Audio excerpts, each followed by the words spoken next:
I can't say that we're surprised on where we're at right now. We thought this was going to happen the whole time. We know how good we are. It's been like that all year for us, kind of the underdog team. From day one, we had a goal, and everybody kept their eyes on it. No matter whether we were struggling, playing good, it didn't matter. We found a way to do it, and we got a lot of wins, and this is where we're at. It's the best feeling I've ever had as a baseball player my whole life. This is amazing. This is what you play for. This is the greatest day. This is amazing. The start of hopefully something really special for this group of guys, and I'm just glad to be a part of it. You know what? Let's win the division, and let's not have to worry about what we did last year, and that's what we've done. And you know what? Coming out tomorrow, we still have a lot to do. I think it's going to be awesome. I know the city of Atlanta is excited right now. We're excited. We can't wait to get back home. It's been a long season, but like I said, we're excited where we're at, and I know the city of Atlanta and our fans are going to be right there with us the rest of the way.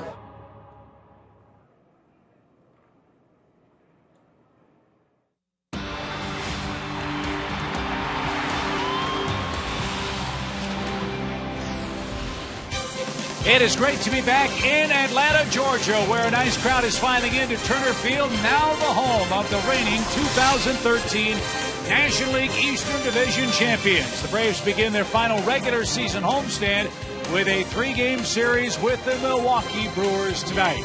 And hi again, friends, along with Dale Murphy and Joe Simpson, I'm Chip Carey. Welcome back to Atlanta, where it's been a long time in coming. The National League Eastern crown is back where it's supposed to be, here at Turner Field. But still, Joe, some work to be done, for there's another big race the Braves are trying to win as well. Yeah, National League East champs has a great ring to it. It would also have an even better ring if the Braves clinch the home field advantage. It's not going to be easy because the St. Louis Cardinals in particular are playing pretty good baseball right now. They've won 11 out of their last 15 ball games. They're only a game and a half back. The Dodgers just 2.5 back. But the Braves have a favorable schedule coming up with the Brewers and Phillies, so they've got to keep their focus working to get this job done, right, Dale? Yeah, that's right, Joe. They got to keep that momentum that they've established here at home. I like what Craig Kimbrell said.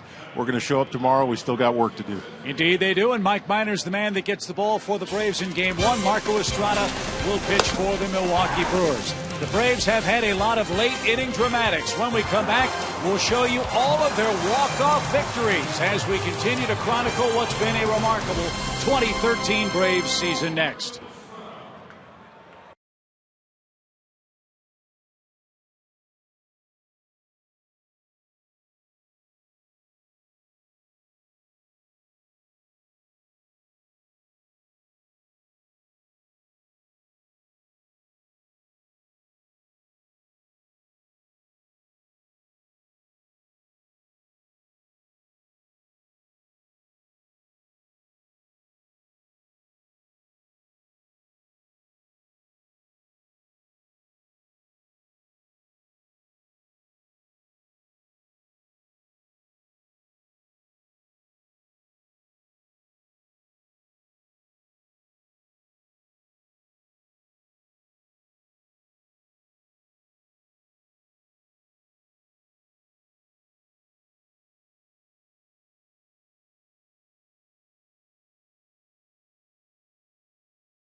dramatic, and that began in the season's first week. Let's fondly look back at the Braves' walk-off wins this year.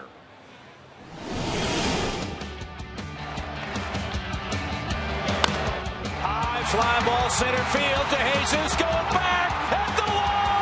Goodbye! That's hammered center. De Jesus going back, still going back. Let's go home. Here comes the payoff pitch.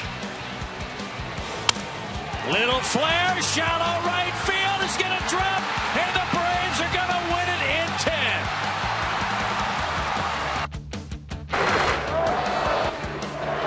And there's a ball hit out to right field. It's a base hit. Rounding third, Jordan Schaefer. Here's the play at the plate, and he's safe, and the Braves win it.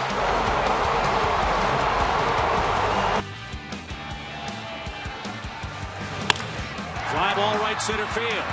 That's going to get down. That's going to be a game winner. Simmons wins the game in the 10th. Line drive, base hit, and the Braves win it 6-5. And the high fly ball, deep right field. That goes Bird to the warning track at the wall. It's out of here. Freddie Freeman wins the game and ruins Dylan G's big night with a 2-run walk-off home run in the bottom of the ninth. Fly ball well hit left center field. That's going to get down. It's going to go to the wall. Ugler around second. On his way to third. He's getting waved. Relay throw. Right. The Braves walk off and win 9-8.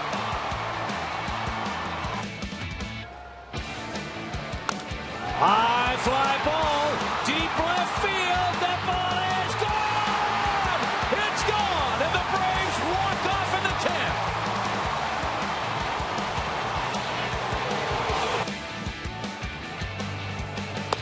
Hot shot, base hit left field. Here comes Schaefer around third. Bradley loads up, throw to the plate, close, late. Braves win.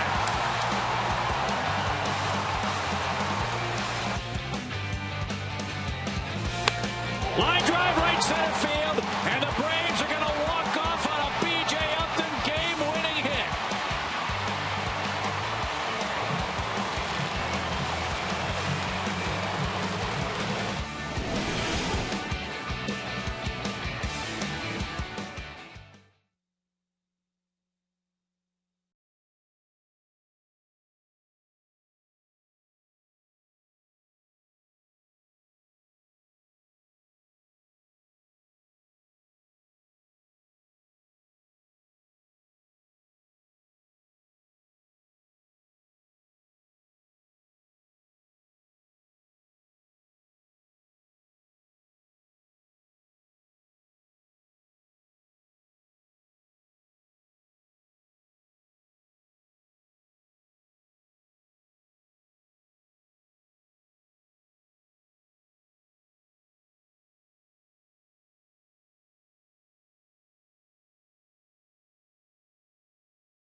Moments ago, saluting the Atlanta Braves and the remarkable accomplishment they finished off yesterday in Chicago. The Braves have won the East, and now they get down to the real business of getting themselves aligned for postseason play and the first round of the 2013 playoffs. They face the Milwaukee Brewers in the 3-game series, which begins tonight. And Ron Renicke's Brew Crew lines up with Norichika Aoki in right field, Carlos Gomez in center, Jonathan Lucroy is the catcher. Brave killer Aramis Ramirez is their third baseman, with Chris Davis in left, Sean Halton at first base, Unieski Betancourt at second, Jeff Bianchi is the shortstop, and Marco Estrada will pitch and bat ninth. And they'll be going against Mike Minor, who has been scuffling a little bit here coming down the stretch. His last 4 starts, an 0-2 record, a 4.5 ERA. And that may not look like a bad ERA, but for Mike it is, considering the way he's pitched all year long. 26 innings, 5 home runs. That's kind of reared its ugly head again. And in his last start, he walked 4 men against the Washington Nationals. He got a no decision, 6 innings, a quality start. He only gave up 3 runs, but not a quality start by Mike Minor standards with the 4 walks. His 4 keys to pitching success tonight: get back to form. He'll have this start and 1 more before the postseason, depending on how Freddie Gonzalez shapes up his starting rotation for the postseason. But to do that, to get back to form, he's going to need a little better location than he's had his last 2 starts. And he's facing a Brewers club that has hit left-handed pitching very, very well, too. Good to see a familiar face. Chipper Jones back at the ballpark. Chipper signing some autographs down by his seats in the SunTrust Club. And, you know, he's awfully proud of what the Braves have done in 2013 as well. It's good to see Chipper at the park. Good to be back home. Final week of the regular season, and then the fun begins in the playoffs. Here's Norichika Aoki. He's the Brewers leadoff man and right fielder. This guy is a really, really fun player to watch. And he takes high and tight. 1 ball, no strikes.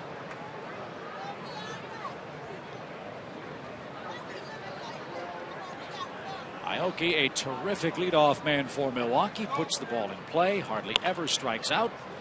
But he'll be an easy out as Joey Trdaslovic handles his first chance at first base for out number 1. Here's a look at the Braves' defense, as you'd expect after Atlanta clinched last night. Gives Freddie Gonzalez a chance to rest some of his regulars. That means Freeman gets the night off. Paul Yanish is resting Elliott Johnson and Dan Uggla at second. Upton, Schaefer, and Hayward in the outfield, with Evan Gattis behind the plate for Brian McCann.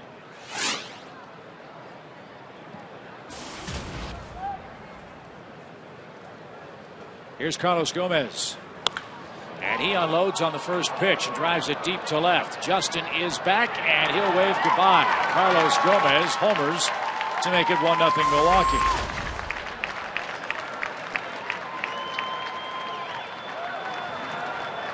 If this guy were playing in one of the major markets, he would be getting all the accolades for an unbelievable season. 22 stolen bases, or 22 homers now, and 37 stolen bases. And yes, he does swing hard. He's the only player in the big leagues with more than 20 homers and more than 30 steals. And we've seen him make some unbelievable catches against the Braves. In fact, he slammed into the fence at Miller Park and hurt himself the last time we saw Milwaukee. That was back in June. The Braves dropped 2 out of 3 to the Brewers. Guys talk about ambushing a fastball. That's exactly what he had. One thing on his mind, one location, he got it. Hit it pretty hard. One of the notes you saw in the last 4 starts for Mike is 6 first inning runs, make it 7. And we're here still in the first inning. This is Jonathan Lucroy, the catcher. Same compliment you gave Carlos Gomez might apply to Jonathan Lucroy. He's knocked in 73 runs as a catcher. He has 79 in total. That RBI mark for his work behind the plate is the second most of any catcher in baseball. And he's called out on strikes. Didn't like the call, but he'll want that one for Marco Estrada. 2 out.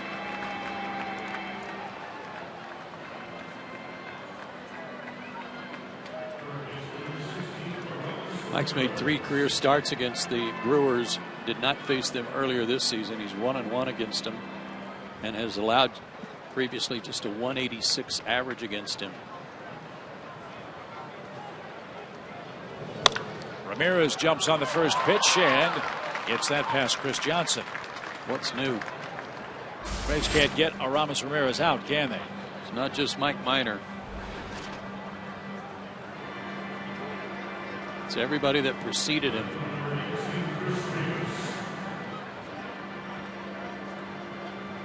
And here's the great work by Aramis Ramirez against the Braves. That's our Academy Sports and Outdoor leaderboard. 371 career mark. That's not bad. That is incredible. Good names up there. Good company.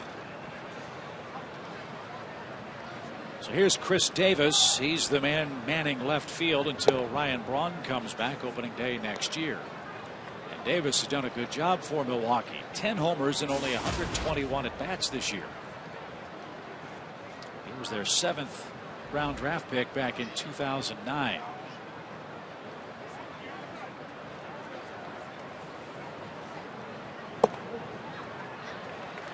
And that's a called strike. Davis's 2 best positions are left field and right field. Right now he's blocked. Braun signed for forever, it seems, and they've got Norichika Aoki to play right field.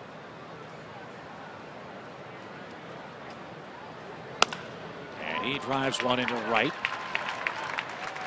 And Davis has a base hit. Told you Milwaukee is a good hitting team against left-handed pitchers. They have a losing record against lefty starters, but they're hitting .266 as a team against southpaw pitchers this year. Well, I think you've got to admire this team and the job Ron Renicki's done as their skipper, in that they had a horrible month of May. They went 6-22 in May. Outside of that, they've played pretty good baseball, and they've actually played .500 ball without Ryan Braun. So when they had to call up a bunch of kids, when they fell out of the race, they've been playing solid baseball, and they've been getting real good pitching since the All-Star break. This is Sean Halton, and he takes it low. 1 ball, no strikes. He's hit 4 homers and knocked in 15 runs. He's getting a look with Corey Hart injured for the Brewers.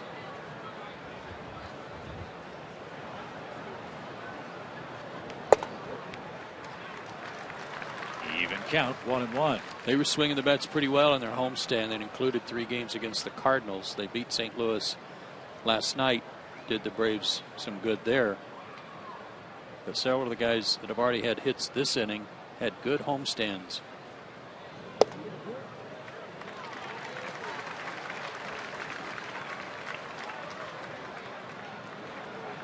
They got here in the wee hours of the morning after the Sunday night telecast at Miller Park. Braves got to town 10:30, 10:45 or so after the celebration at Wrigley Field. And strike 3 called inside corner, and Minor is out of the first inning, but Gomez hit a homer on the first pitch he saw tonight, and that puts Milwaukee in front after a half inning.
ball game. But Minor limited the damage to the Gomez home run. Now Marco Estrada goes to work. And here's the Braves starting lineup with Jason Hayward back in leading off in center. Jordan Schaefer's in right. Justin Upton's in left. Chris Johnson's the cleanup man. Evan Gattis is behind the plate. Andrelton Simmons at short. Then the lower third, Terdasilovich, Yanish, and Mike Minor. Marco Estrada's on the mound for the Brewers, 30 years old, 6 feet, 200 pounds, out of Silmar, California. Last 4 road starts, outstanding. A 0.73 ERA. Check out the opponent's average. He has been waylaid a little bit by a hamstring injury, but he's come back strong from that.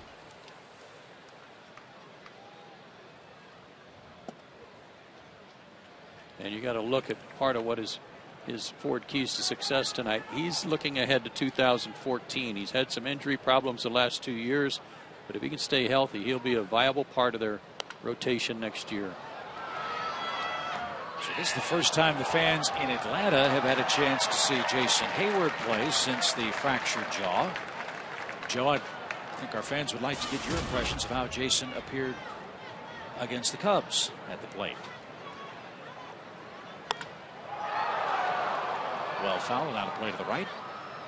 I think it was everything was to be expected. What happened? He was late on some fastballs. His first game got the ball by him a little bit. Then he drew a walk, scored a run, and then in the second start he got a base hit, scored a run, and had better swings. It was on more pitches.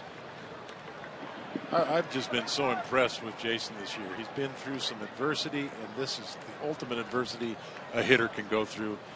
And he came back earlier than expected, didn't he, guys? About a month. Yeah. I mean, he just, you know, I didn't like getting hit anywhere.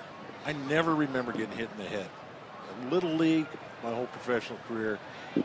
And here Jason gets hit in the jaw, and I just really admire his guts coming back, wanting to get back in there as soon as possible, and like his swing. I think it's just such a more, whatever the word is, dynamic or what, with him in that leadoff spot. He was looking so good. It's so good to see him back with, you know, a week to go before the playoffs. I told everybody, I think maybe the playoffs. He might make it back for the playoffs, but it's good to see him get a chance here to get going before the playoffs start. Behind the plate for Lucroy, and at the screen he'll have just enough room, and Hayward is out number 1, and Lucroy got tangled up. 1 out. Usually the catcher's throwing that mask away where it doesn't get in the way. Yeah, that's one of the first things you're taught as a catcher. Take off your mask, find the ball, and then throw the mask away from where the ball is going to end up.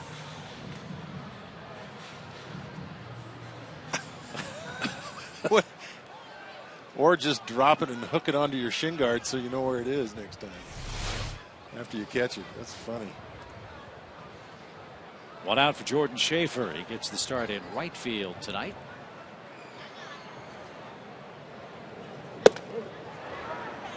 Notice Lucroy played first yesterday.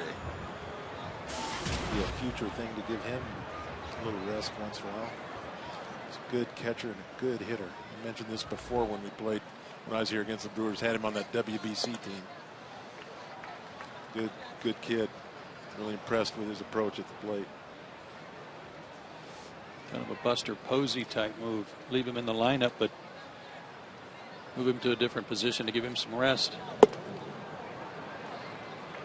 1 ball, 2 strikes for Jordan Schaefer.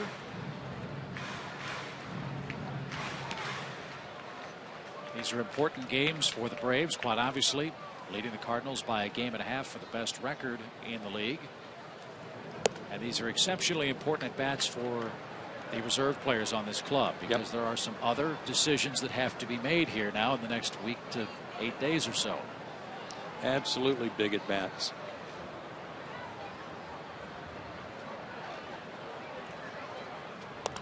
Because the 25 regular players and all the extra guys who are on the roster now and have filled in at times during the season, those are the guys that have gotten you to this point. Now you have to settle on the best 25 guys for your playoff roster. And there are some very difficult decisions ahead for the Braves to make.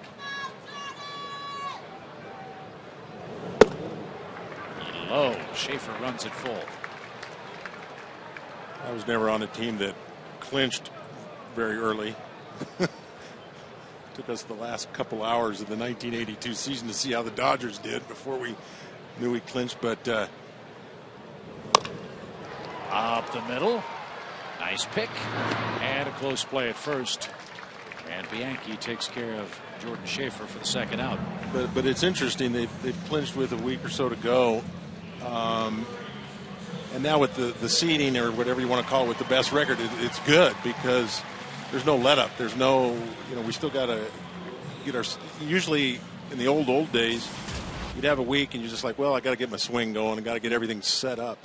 Now there's still something to play for, which is huge, that home field advantage. That'll keep that adrenaline and that focus going. Justin Upton's the hitter. And takes low. I talked with Freddie Gonzalez before the game today, and he said that he and Frank Wren and his staff have had some preliminary discussions about how the roster might shape up. Nothing's been decided yet, but those conversations are happening now that the Braves know they've won the East.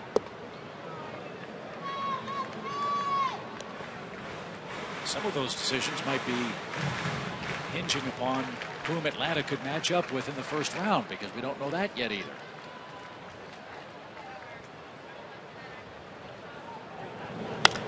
Fly ball well hit toward right, but that's going to be playable for Aoki, and he's got it. And that retires the side. Estrada gets the Braves in order in the bottom of the first. Milwaukee leads 1-0.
On a Carlos Gomez first pitch homer in the first.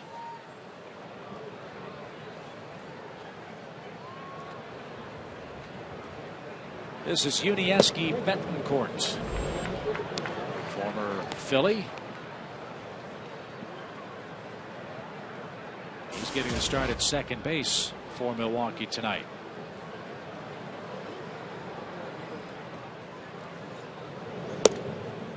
That's outside. 1 ball, 1 strike. One of the questions Milwaukee's got to ask is, what's up with Ricky Weeks? 104 games for Weeks, who hit just .209 this season. And short. Betancourt is out number 1. Let's go back to the first inning and show the hits that Mike Minor gave up. And what you want to look at here are the location of the pitches. And that's what I talked about with his keys. That's right down Broadway. That had a lot of the center of the plate, and that had the middle of the plate. So location right now for Mike, a little bit of a struggle. He did come back in the bottom of the first, get a couple of strikeouts on good two-seamers that ran back over the inside corner to right-handed batters. Good pitches there.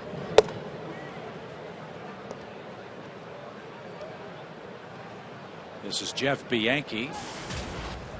1 ball, no strikes.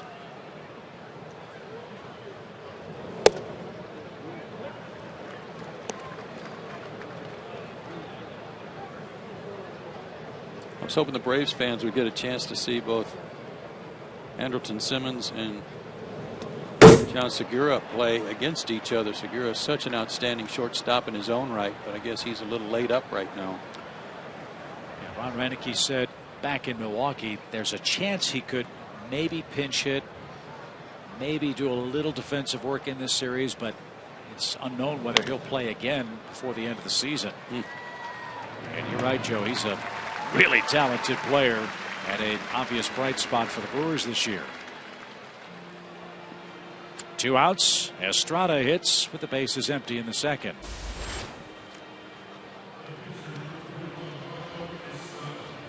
Estrada hitting 172, no homers and 2 runs batted in.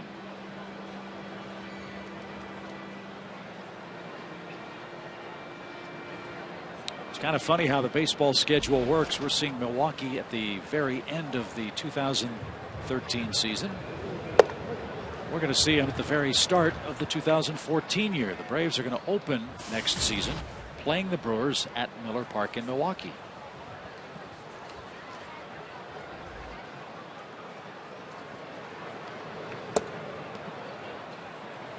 That will be a very interesting time for Ryan Braun will be eligible to return. That's another one of those scheduling quirks that I don't always understand. But again, my phone didn't ring regarding why a southern team would go to the north and play in a dome stadium when you have other northern teams that could. Little looper into right field by Marco Estrada, and the Brewers have their 4th hit.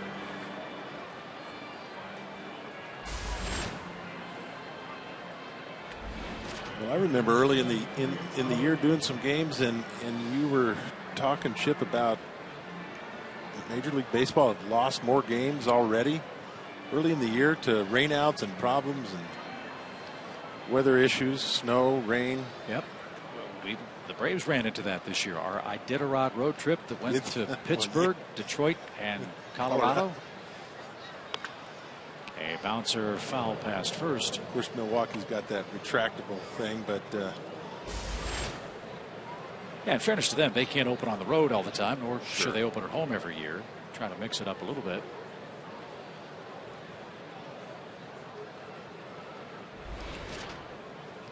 As Noichka Aoki is the batter. And takes low and outside. This year they did open up at home with Colorado, so that made some sense, right? You know, right, for Colorado to avoid playing at home the first day of April. Then Arizona came in. 1-1 pitch is skied towards center, and that'll be playable for Jason Hayward. He's got it, and that will retire the side. No runs, 1 hit, 1 man left. Chris Johnson starts things off for the Braves when we come back.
Braves claimed the division yesterday in Chicago. Most impressive is that they did it all season with really a makeshift lineup. You consider 28 games played with their top 8 position players. General Manager Frank Wren said it's a testament to the entire organization.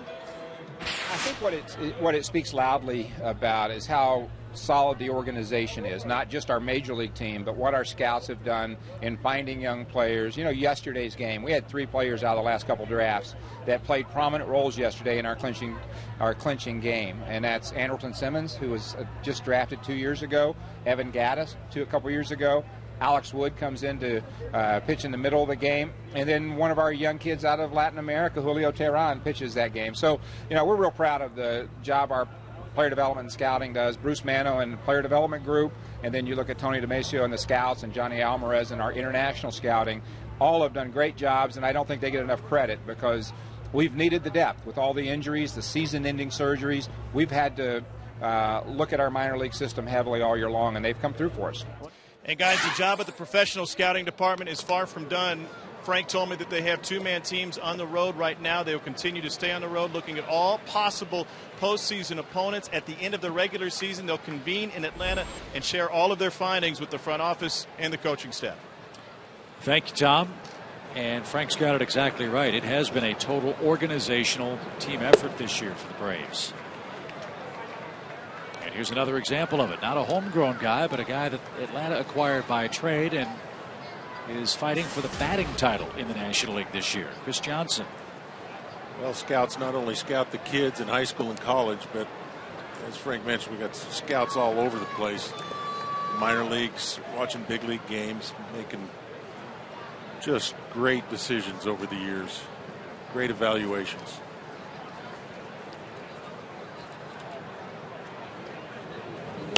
Chris begins his night hitting .329 for the campaign.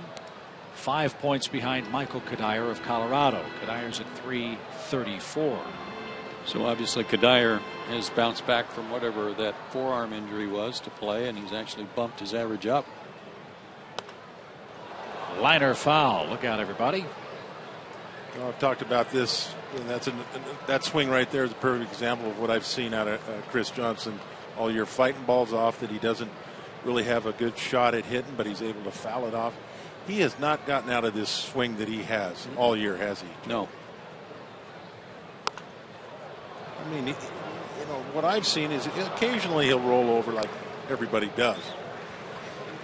But for him this year, it seems it's been the exception when he gets out in front of a ball. Stays. One of the things he does so well, though, Dale, is get that front foot down, yep. and he doesn't let his body get out in front of him either. Right. A swing and a miss. Johnson went fishing and is struck out. That's the first strikeout for Estrada tonight. You know, Frank. Oh, go ahead. Go ahead. I was going to change the subject. Let me finish on Chris real quick, Yeah. and that is, I just hope he doesn't start pressing and get himself in a little bit of a funk. Well, never mind about that. Go ahead, Dale.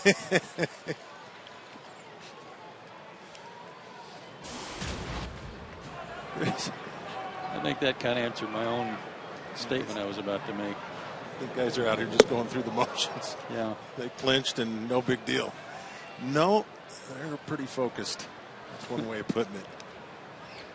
But you started to say. Well, I was just going to talk about Frank and scouting and the organization, how well they do. As far as scouts are concerned, what I would do if I were, people ask me occasionally, what would I do if I was commissioner for a day, and I got all kinds of answers. If I owned a team right now, you gave me a team, I would look at the free agents, see how much money I could spend on the free agents, take that money, and tell my people, go find the best scouts in all of baseball and offer them double or whatever they're getting.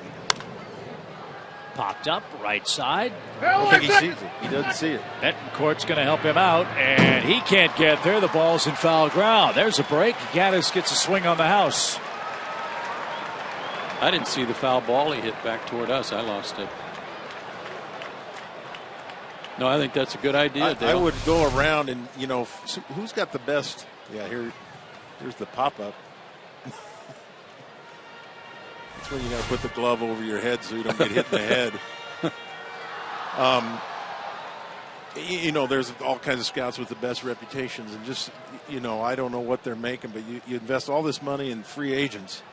But time and time again, people always talk about the consistency of an organization is their scouting and their minor league development. And why not take all those millions of dollars, get the best scouts, get an all-star team of scouts together. High fly down the left field line. Let's see if the Brewers can find this one. They do in the corner. And that's out number 2. Here's Davis with the grab. And here's Andrelton. 5 up, 5 down for Estrada. I mean, that's how you get free agents. You know, Andrelton right on some balls in Chicago, huh, guys? Yeah, he said he really got that last one. He said I was on that one. Did he? He could have had 3 homers yesterday, but the great glove work, or in that case, handiwork. And how often do you see guys barehand the ball back on the dirt? Mm-hmm. That is. And it was on the dirt. I mean, there was no friendly hop that came up for him. And it's a long throw from the dirt. Usually you see guys on the grass, and it's a relatively short throw. It's still a tough one, but that's a tough one and a long one. I think it's going to be really fun to watch what kind of an offensive player Andrelton grows into being. Already 17 home runs this year, the most by a Braves shortstop since Jeff Blauser's 17 in 1997.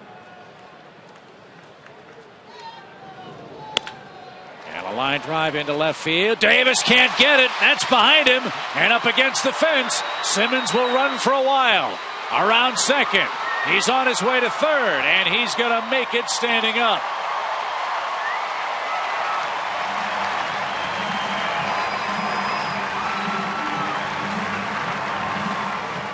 Valiant try by Davis. He gambled and lost. It's a triple.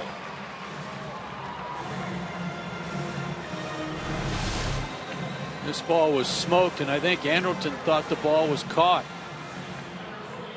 His head down and wasn't really watching the play, but that's not a bad thing. I don't think Andrelton realized how much topspin he got on it. Toughest ball in left field you could get, one that's hit so hard and got some spin on it. That had some spin on it too, and Trdoslavich is out on the first pitch he sees tonight. And Andrelton Simmons is left stranded at third, and he's hobbling as he heads back to the Atlanta dugout. We'll check on that as we come back with Milwaukee leading by an early run.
All season long, Braves baseball on Sports South is being presented by Academy Sports and Outdoors. The right stuff, the low price every day.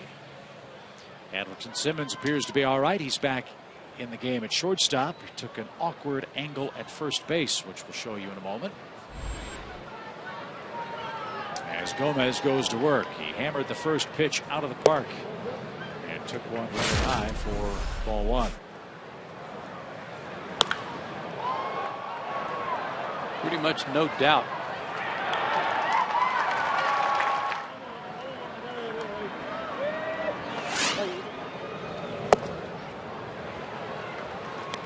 Saw some highlights last week of him playing at home. I think it was against the Reds where he saved 2 potential game-winning home runs, bringing the ball back over the fence.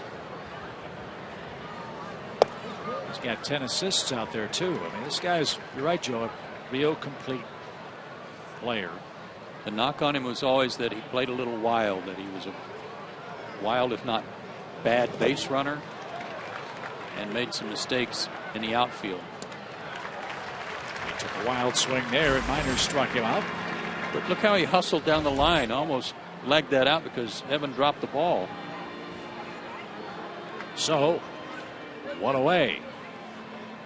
Let's take a look at our AT&T Uvers trivia question. He's one of 2 Brewers with a 20-plus homer, 35 stolen base season. Can you name the other Brewer to do that? I may have to go Paul Molitor there.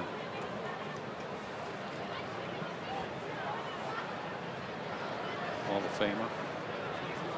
So we'll think about that. Red Braun, maybe? As Lucroy takes outside. Yeah, that's a good guess. 1 ball, no strikes.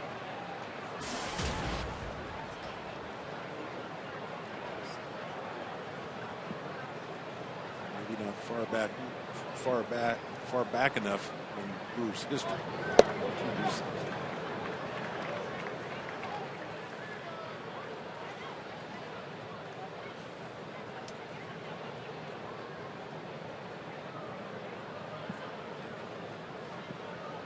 Lucroy struck out in the first. And pops this one out of play, foul. And is behind 1-2. One final already in the big leagues today. Tampa Bay beat Baltimore 5-4. It is the 30th one-run loss for the Orioles this year. Wow. But they lost a whole lot more in the game today down at Tropicana Field. Explain after the pitch to Lucroy, which is in the dirt. Manny Machado, their young third baseman, tore up either his ankle or his knee as he hit the foul side of the first base bag running down the line and had to be carted off the turf in St. Petersburg, Florida tonight. It's bad news. What a player. What a young, made one of the best plays at third base I've ever seen this year. Oh, right. Foul territory? Yeah. Yeah, that was incredible. Pop fly off the bat of Lucroy. 2 balls, 2 strikes. So crippling blow for the Orioles, not only to lose to Tampa Bay, which leads the wild card chase in the AL, but the Orioles lose maybe their best young player. They're 5.5 out in the wild card now, and very, very little time left.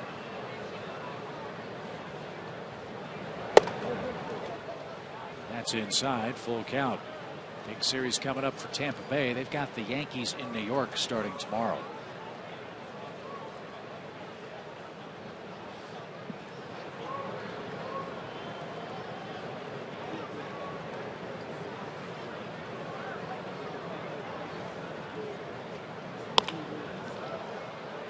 Mike Minor's last start against Washington, I mentioned he went 6 innings, gave up 3 runs. All 3 runs came in the first inning. Had a little bit of trouble in the second inning, but got through that without giving up any more runs. And then he went on to set down the last 13 in a row. So it was the rough start again there before he was able to settle in and get back in a groove. Hopefully more of the same tonight. Tapped toward the mound. Mike will have that.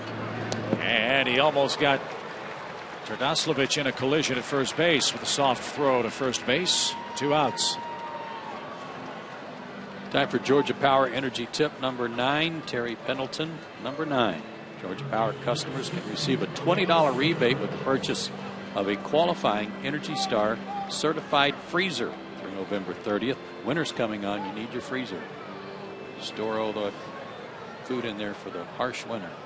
Visit georgiapower.com/appliance rebates. Here's that man again, Aramis Ramirez. injury-plagued season for the Milwaukee third baseman. Ramirez tonight's playing in only his 88th game. And he's got another hit. Braves pinched at short and third, and still he guided it through for a 2-for-2 night. I think we need to revise how the Braves think they're supposed to pitch this guy. Well, it was a hanging breaking ball. Can't do much about that. Yeah, but occasionally you pop those up. Yeah.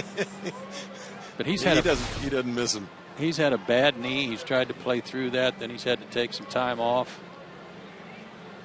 Still produces. Doesn't take time off against the Braves, does he? No. He's hit the 7th most number of home runs in history as a third baseman. Aramis Ramirez. Already over 2,000 hits as well. And ironically enough, the 2,000th hit came against the Cubs, for whom he once played. And he's at first with 2 outs, and Chris Davis. He's only made seven errors at third base, too. He's always been an excellent fielder.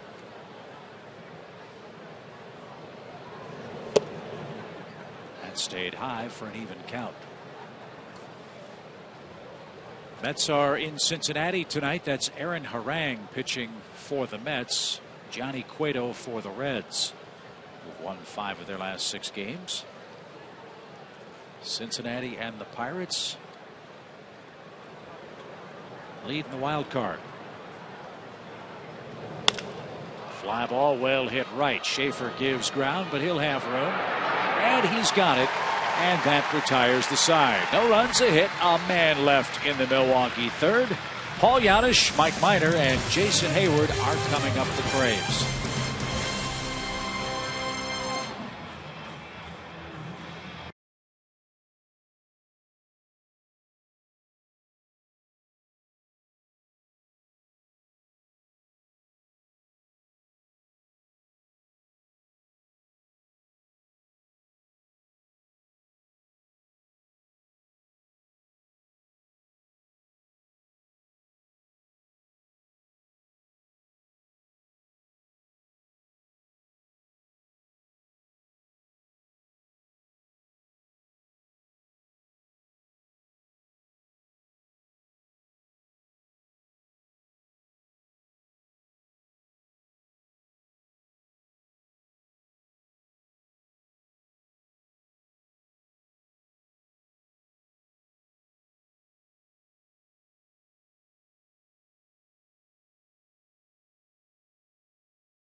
Number 3. Fans who want to guarantee themselves the chance to get NLCS tickets must register at Braves.com/postseason. Register today at Braves.com to get your NLCS tickets as soon as they go on sale this Friday, September 27th. Paul Yanish takes high. He's seen Estrada a lot while with the Cincinnati Reds, and he's had pretty good luck against him.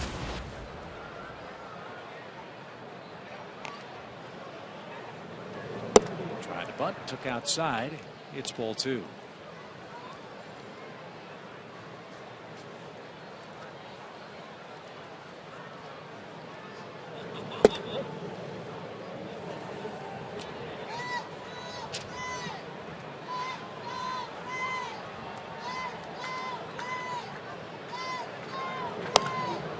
Popped up back toward us and into the seats.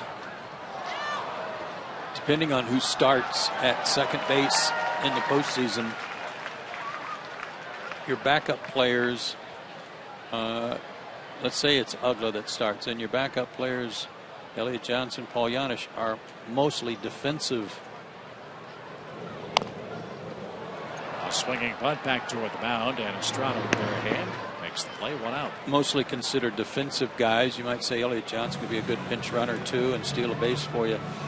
But right now, with the injury that still is hanging out there for Reed Johnson, you don't have that solid right-handed bat coming off the bench right now for the Braves, unless they can figure out if Reed's okay to go this week. And that's what they're going to try to do, and try to get him some at-bats to see.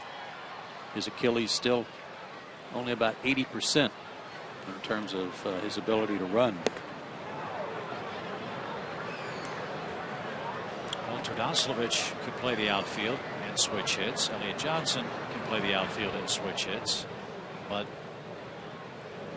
to your point, they're not as accomplished as Reed Johnson is. He's one of the best pinch hitters in the major leagues right now. Yeah, they're not in the same ballpark with Reed. And Reed, I remember last time I was here, you mentioned something about going laterally straight ahead. He was okay, or was it? It was the lateral, the cutting, the turning the bases. That is the biggest problem. But it's gotten better. He's been doing a lot of drills in the outfield, doing a lot of shagging in the outfield, going after fly balls. It's just a matter of how quickly can he get to balls, how quickly can he get down the line. Minor is out on strikes, 2 away in the Braves' third. And I think they'd be happy knowing that at 80% he's still able to go to the plate and give you a good at bat. Well, yeah. What he's done as a pinch hitter is remarkable. Good to see him get healthy. But the problem for Freddie Gonzalez and for Reed Johnson and for any injured player at this point in the season, you're running out of time. I mean, you don't have that much time before you have to make a very, very important decision. As Hayward hits with the bases empty, Jason popped out to Lucroy behind the plate and takes a strike. One of the things mentioned today is that all 3 of the starters for the Brewers in this series are right-handed. That means that typically there's going to be an opportunity where they bring in a left-hander following the starter, maybe to pitch to a left-handed hitter where they can work Reed in there for some pinch hit at bats against those lefties.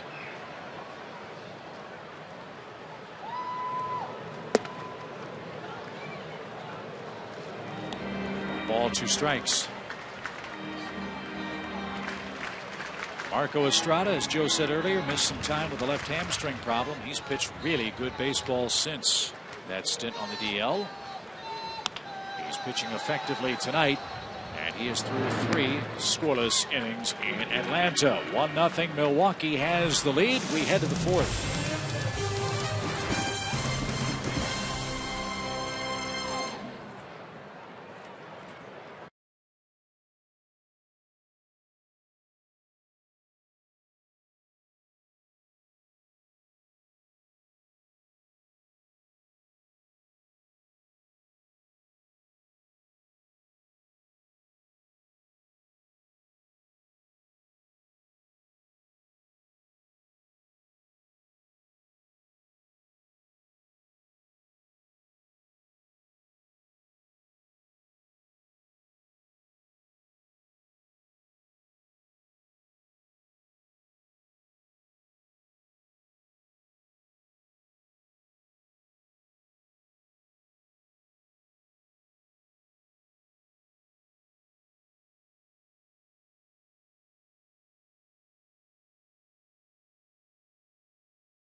Ubers, by Delta Airlines, and by Ford. We're through 3. Milwaukee leads by a run. College football fans, don't miss a minute of SEC Gridiron Live. Join James Bates, Tim Couch, Elizabeth Morrow, and Obi Muhaley every week. They break down everything in the SEC. That's SEC Gridiron Live, Wednesday night at 10 on Fox Sports South. Sean Halton swings and misses, and Minor quickly ahead of him. Halton took a third strike that ended Milwaukee's first inning. Drew Cruz got a run on 5 hits. In the air to right. Schaefer will track it down. He's got it. 1 man out.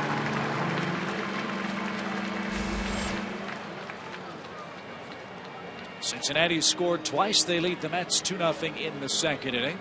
Miami is beating the Phillies 1-0. And bad news for the Phillies. Roy Halladay tonight started for Philadelphia, made it through 3 hitters, and his fastball topped out at 83 miles an hour as he tries to come back from shoulder surgery.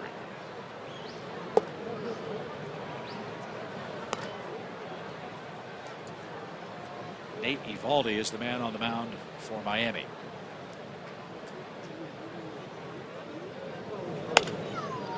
Liner in right. 2 outs. Big scene in Yankee Stadium yesterday.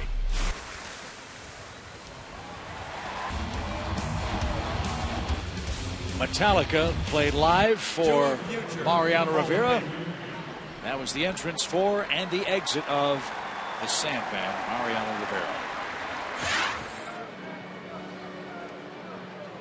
Dave Righetti there with the Giants out on the field for San Francisco. The pitching coach for San Francisco, certainly close to Mariano Rivera with Righetti's old Yankee ties. I read something not surprisingly out of New York today that speculated, as Jeff Bianchi hits, Mariano Rivera, this writer said, might be the first unanimous selection to the Hall of Fame.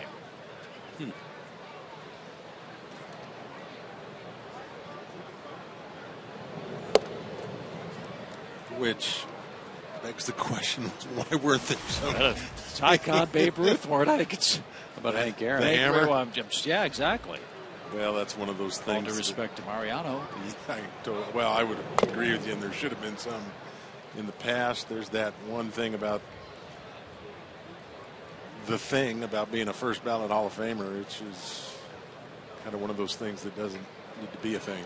Well, before Did that, that make any sense? I want to meet the guy that doesn't vote for Greg Maddux. Yeah, right. Before Mariano becomes eligible.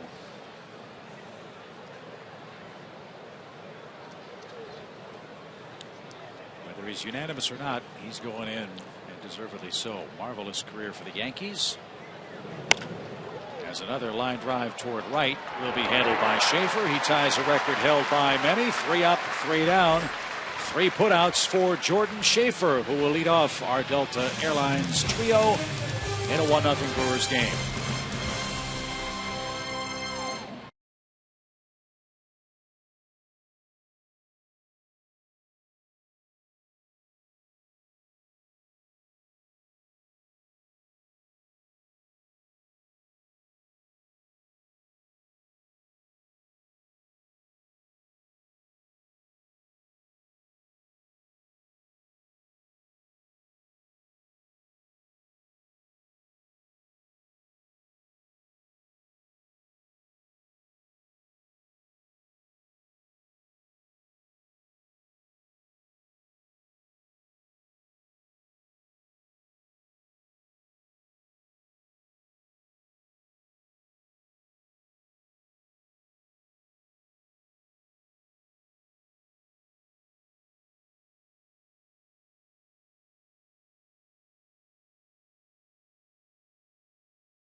Fourth inning. Let's see if Atlanta can put the ball in play and make the Brewers try to catch the baseball. That's been a problem for them, as you'll see on our Home Depot tools from the dugout.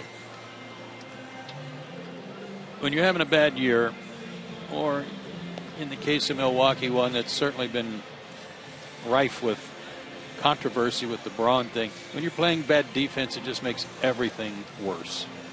Makes you look that much worse. But you know what? Even with a bad season for Milwaukee, even with the Braun thing, even with the injuries to Ramirez and Corey Hart, the Milwaukee Brewers finished 7 games under 500 at home and drew 2.5 million fans this year. Awesome fans. Just awesome. Tailgating every night.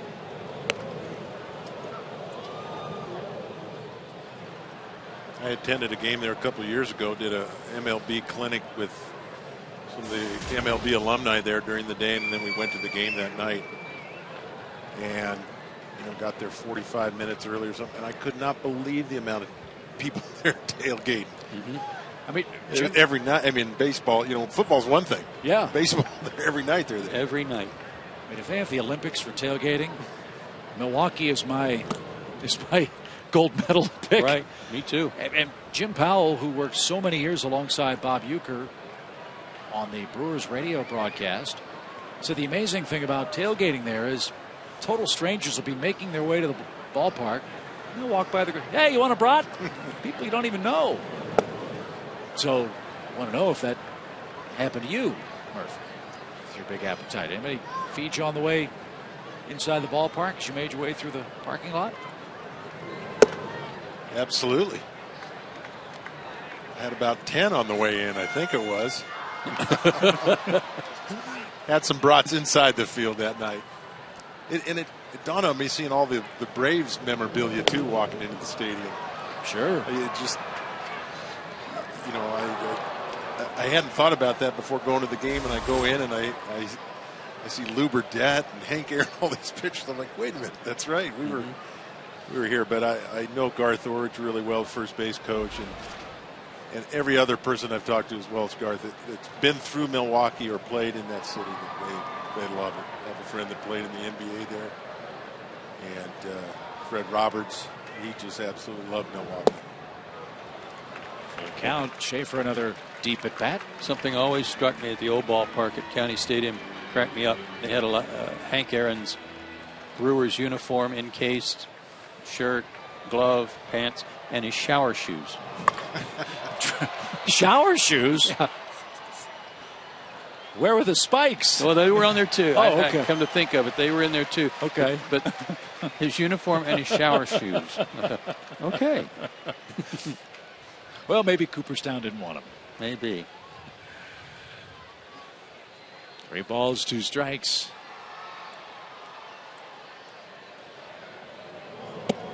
And a good at bat for Jordan Schaefer. He's aboard. A leadoff walk in the 4th inning. First base on balls issued by Marco Estrada. Showed you a second ago Bob Uecker, who's in town with Milwaukee. Bob was chatting before the game, and he was glancing wistfully at all those division championship banners, and Bob was joking about how he felt personally responsible for this incredible run of success for the Atlanta Braves franchise, for whom he played in 1967. He said, I'll bet you didn't know I have the all-time pass ball record in Braves history.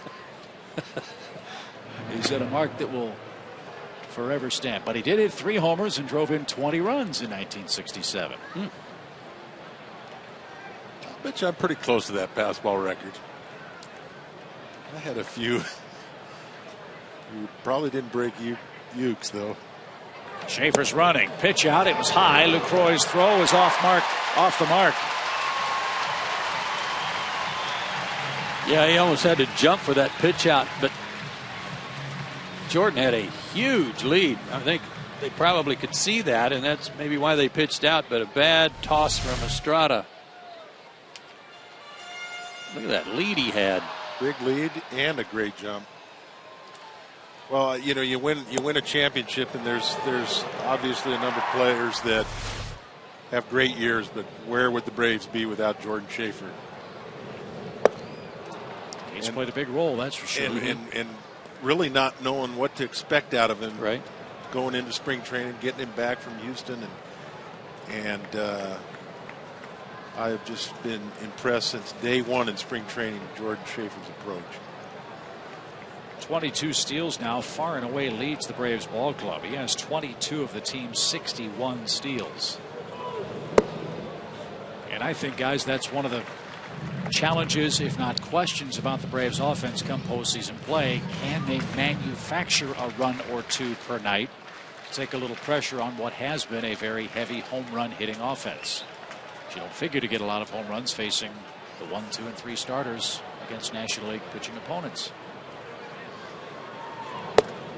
Well, I envision some scenarios in the postseason where if Evan Gattis is playing left field to start the ball game, and late in the game, maybe it's tied, maybe the Braves have a 1-run lead, maybe they're down a run. You're probably going to make a defensive change in the outfield anyway, but if that run means something and Evans in scoring position at second base, Jordan Schaefer's an excellent weapon to pinch run. Upton fouls it back. Full count for Justin now.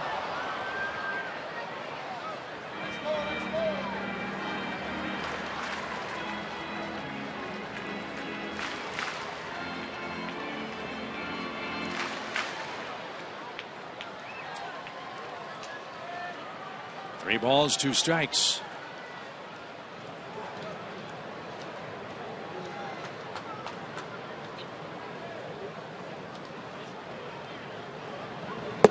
And Upton takes a walk. Back-to-back passes has Atlanta's offense in business now for Chris Johnson. 2 on, nobody out. Delta Airlines, proud sponsor of the Atlanta Braves. They'd like to see Johnson make one fly away here and turn the game around. Not sure if Angel Hernandez took his mask off because Estrada was barking at him or upset with the call on ball 4. But odd to see him take his mask off there.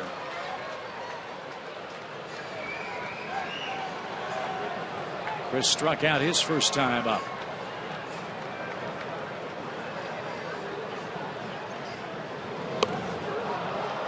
You know what?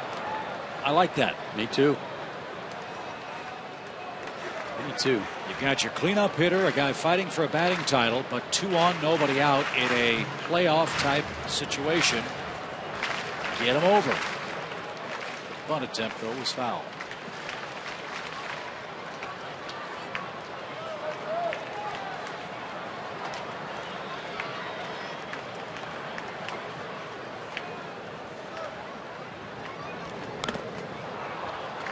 Lucroy took some punishment.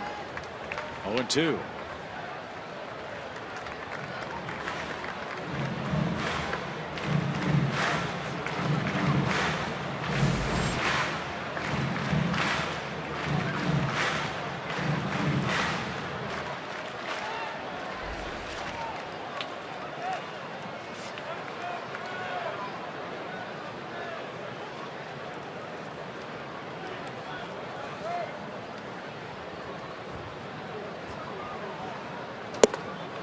That's high. 1 ball, 2 strikes.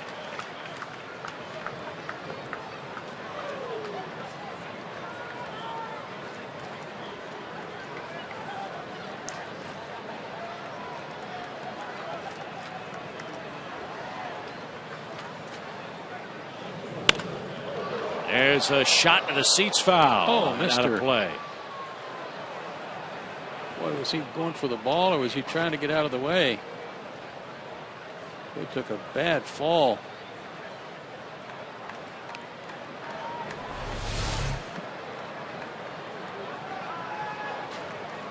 Yikes. Might have been just trying to get out of the way. 1-2. Schaefer and Upton lead with nobody out. And Chris swings and misses again. The runners, though, are going to move up 90 feet. That's as good as the sacrifice, but Chris will be charged with an at-bat. He's down swinging for the second time.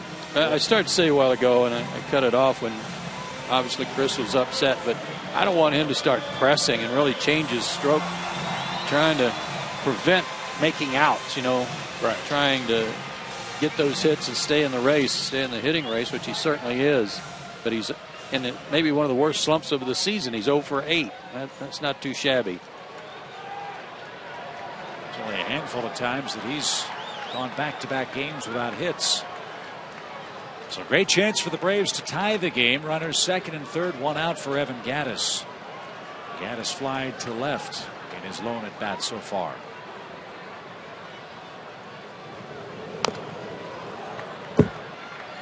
Another first pitch swing. This time at a breaking ball. If he's looking breaking ball and gets it and goes after it, that's one thing. But RBI situation here, I don't think he was looking for it, and it wasn't a good pitch to drive.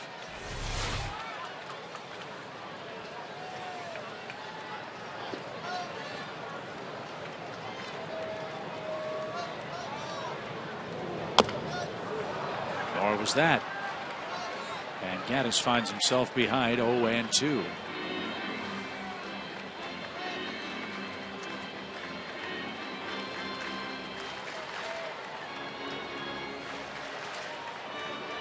That's been a pretty consistent pattern for Gattis here over the last 2-3 weeks.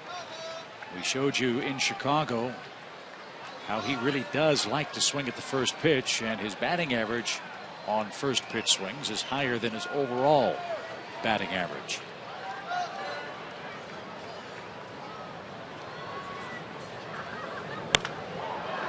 Tomahawk that baby foul. That's headed for the stands. Isn't that amazing how many teams do that?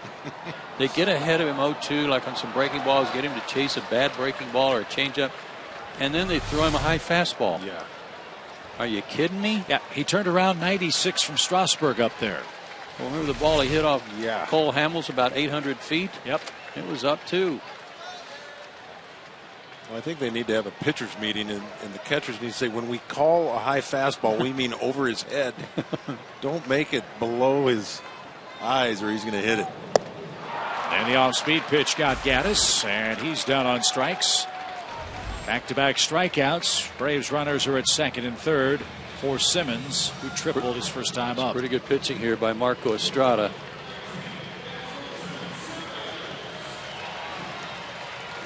Here's our SunTrust shining moment. Tied with Jeff Blauser for the most homers in one season by a shortstop. And Jeff also tied for second with Furcal and Alex Gonzalez and Dennis Minke with 15 each. Number 18 here would be welcome. And a strike call. There's that big hook. Curveball and an excellent circle change.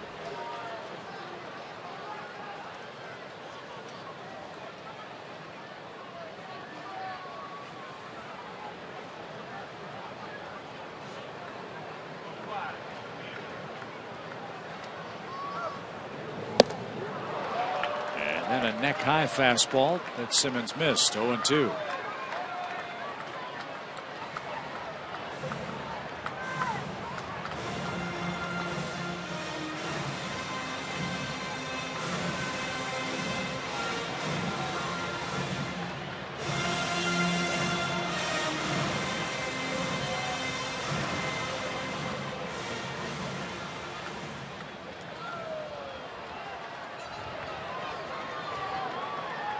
Schaefer walked, stole second.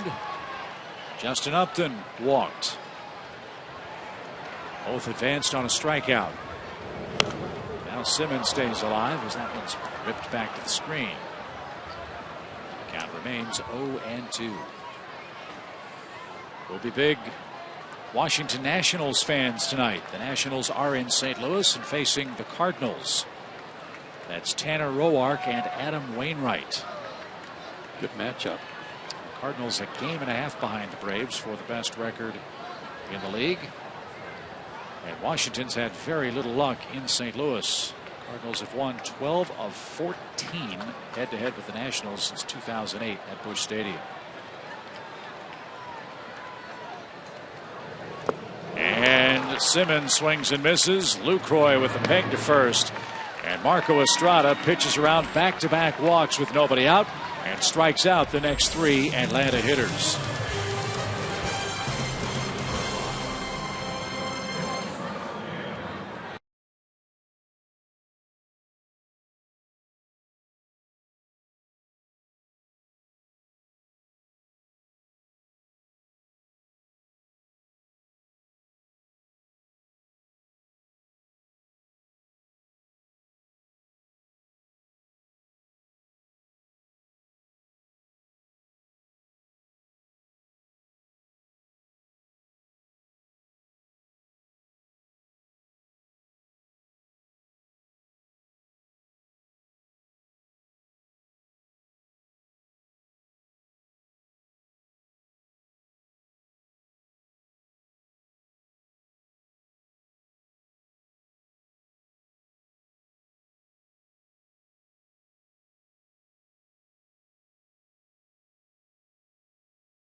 back-to-back walks with nobody out, but 3 straight strikeouts sends the game to the 5th inning with the Brewers up 1-0. All year long, Braves baseball on Sports South is presented by Academy Sports and Outdoors. The right stuff, the low price every day with Joe Simpson, Dale Murphy, and Tom Hart. Chip Carey back with you at Turner Field. We start our final regular season homestand tonight. Braves have played great ball at Turner Field. They're 52-22 at home. First pitch swing. Estrada bounces to short. 1 pitch and 1 out. Braves lost 2 out of 3 at Milwaukee earlier this year. But check this out. I'd say the home team has been doing okay. The Braves against the Brewers in Atlanta, their last 8, they're undefeated. Ton of runs. But their last 6 in Milwaukee, not so good. Just going 1-5 and in a good hitter's ballpark, averaging under 2 runs a game. When we saw the Brewers, the Braves were in arguably their worst offensive rut of the year. You might recall they had 2 hits in the first game. They had 4 hits in the second game. Lost both of those 2-0. In fact, the Atlanta Ball Club had been shut out 11 times in the first 76 games of the year. Remember that? Then in game 3 of the series, it looked like it was more of the same until Brian McCann hit a first-inning grand slam with 2 outs. And all of a sudden, the Braves bats came alive and won 7-4. That snapped a streak of 24 consecutive scoreless innings for the Braves offense.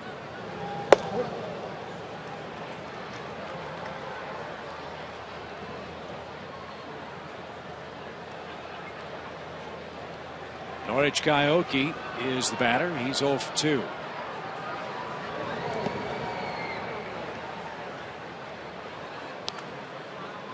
He's our Georgia Lottery hitting the jackpot.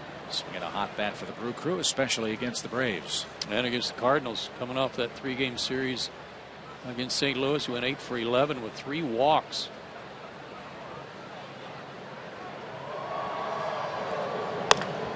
And he puts the ball in play with Terdoslavich playing in at the bag. Aoki around first is on his way to second, and he'll stand with a 1-out double. In this day and age of Major League Baseball, it is so noticeable to see a stat line like Aoki's. 53 walks and only 40 strikeouts. For a guy that gets 5 or 6 at bats, it seems, every night. In fact, he's closing in on, well, he's just completed his 570th at bat. He's only struck out 40 times. Wow, This day and age, you're absolutely right. 18 doubles, 3 triples, 7 homers. And he's got 20 stolen bases.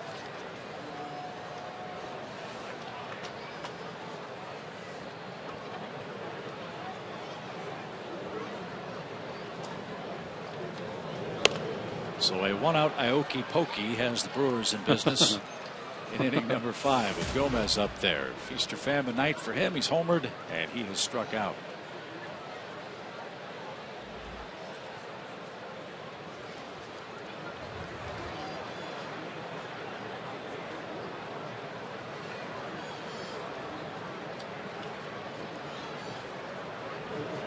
Got some good news for you. Washington has scored 2 in the first inning off Adam Wainwright, and they're still hitting. Nationals 2, Cardinals nothing. It's desperation time for the Nationals. They begin play tonight, 5 games behind the Pirates with 6 games to play. They have to win out and get some help. And they're off to a good start against the Cardinals tonight.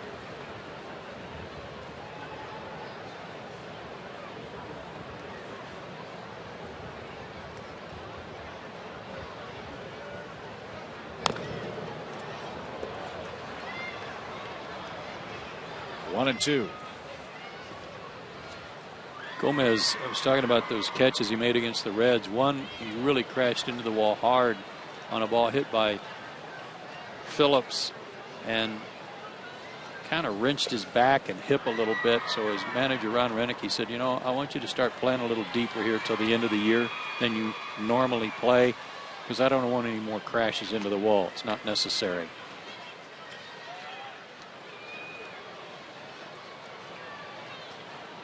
Well, Gomez, you might recall, came up with the Mets, was traded to the Twins for Johan Santana. That was in February of 2008.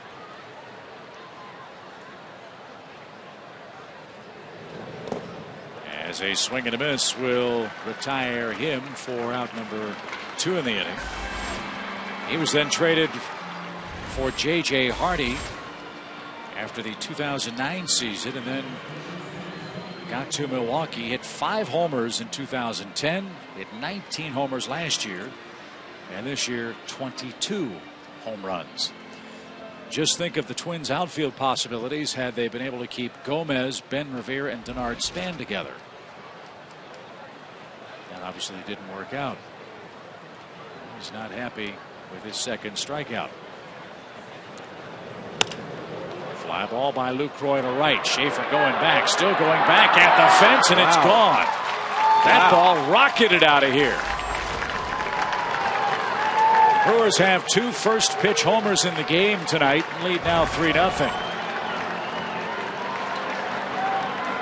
That's some pretty good power the other way with the wind blowing in from right field. That's a perfect swing from Jonathan Lucroy. Staying inside the ball like that. I agree with you, Joe. Didn't realize he hit it that good. 22 homers allowed by Mike now. And another pitch up. First inning when he had some problems, he had the middle of the plate, but the ball was down. But the hits he's allowed in the last couple of innings have been upstairs. 7 home runs allowed by Minor now in his last 30 2/3 innings.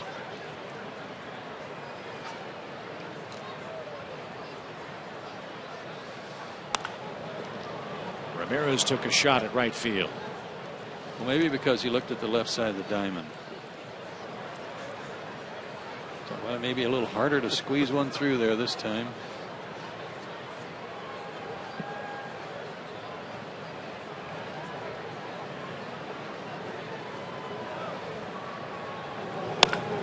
He sure tried, but lines out to left, and that will retire the side. 2 runs on 2 hits. Aoki with a double. Lucroy with a homer to right on the first pitch. And after 4 1/2, the Brewers now lead Atlanta 3-0.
Opportunity to set up their rotation. I asked manager Freddie Gonzalez if a pitcher would be judged on his latest start or his entire body of work. His answer was shocking. Be prepared for a surprise Game 1 starter. Going forward is not going to surprise anybody, along the rotation. I think Barbaro deserves an opportunity to pitch Game 1. And, I want to see if you guys were paying attention. No, but it wouldn't surprise anybody. I think we go with the guys that brought us here, and then then it's pretty easy, really. You know, those guys that are at the top of the rotation have been outstanding. And here's what the rotation looks like. A spot starter on Thursday, and then to close the regular season, Medlin Friday, Tehran Saturday, Minor Sunday. Then the question remains, Freddie Garcia or Paul Mahalam for a fourth spot, which will be needed through the division series. And that Thursday spot, Tom, would normally be Medlin's regular turn. So obviously they're pushing him back so that he'll be set up for game one. That all yet to be announced, but if you do the math, that's exactly right. And understandable. Medlin's been the hottest pitcher in rotation for the Braves of late. Now we got to get the bats hot after the Braves had a big offensive day in Chicago yesterday with 5 runs and 12 hits. So far against Marco Estrada, they have a total of 1 hit through 4 innings.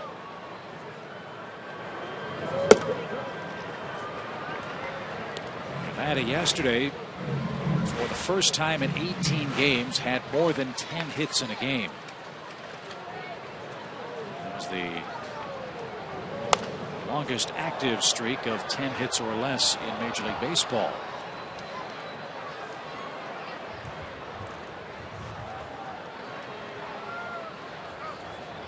In the 5th, Terdoslavich, Janish, and Minor are coming up. Mike's allowed 2 long homers to Milwaukee. Now Joey drives one towards center, but Gomez will track it down. And that's the first out of the 5th inning. Terdoslavich 0 for his last 20 now. And that'll bring up Paul Janish. He had a tapper back to the hill. With the way that those 3 guys are set up for the weekend, Chip, it would be fairly obvious to say that Mike Minor would be the 3rd guy. And if that's the case, that means the 3rd game would be on the road if the Braves secure home field advantage. So when you look at Mike's home road splits, he's actually pitched better away from Turner Field, and surprisingly had 2 more homers to that home start total, 14 versus 8 on the road. He might be the right guy for the first start on the road. And then, as Tom reported, either Freddie Garcia or Paul Mahalam for the 4th starter, and you will need a 4th starter because of the way the schedule works. I don't believe there's a second off day in that first round. I'm thinking there is. Is there? In between games 4 and 5? Yes, I'm thinking there is. Swing and a miss by Janish, 2 outs. Tom? Chip, the way the schedule is now, Saturday, October 5th would be an off day. So would Tuesday, October 8th, if the series would make it that far. So there are 2. Yes. But you would have to bring back, if you don't use a 4th guy, your number 1 starter on short rest, right, which obviously you don't want to do. So that's the reason for 4 starting pitchers in a 5-game first round matchup. And a ground ball slowly hit out towards second, and Marco Estrada is having a very easy time of it. He's allowed 1 hit through 5 innings, and he enjoys a 3-run lead.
division champs. Don't miss your chance to see the Braves make their postseason run this October at Turner Field.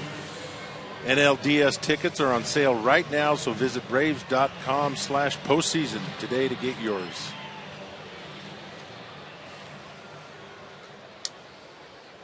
Got to make some room for a 2013 flag. Braves have wrapped up the East. As Minor back to work, and he misses low to Chris Davis. 1 ball, no strikes.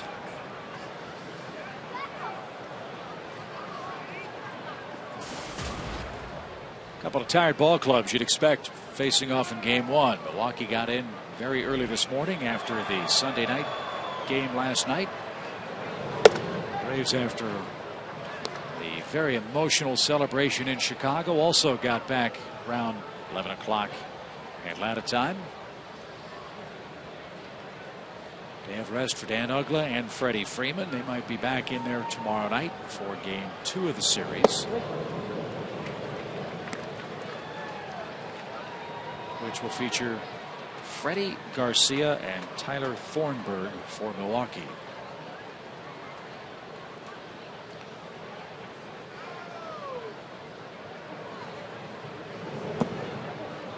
And guess what? That's our Chevron starting pitching matchup.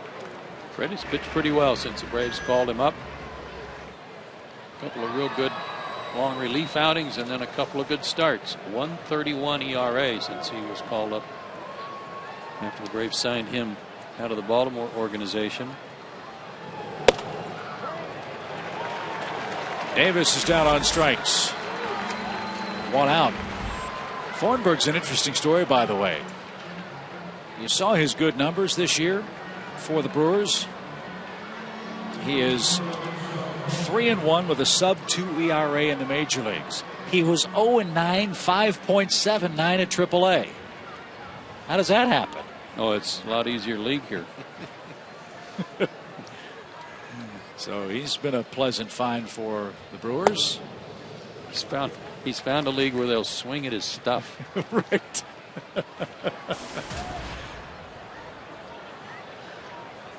They strike out a lot more up here. Alton pops one up to Simmons at short. Anderton makes quick work of him. 2 out. How did he get called up? Yeah, how do you get called up? Well, let's see. I don't mean that in a bad. I guess that sounded kind of negative. I didn't mean that. It's just like 0-9 with a 5+ something. No, I think you make a good point. I'm going to guess he was a high draft choice.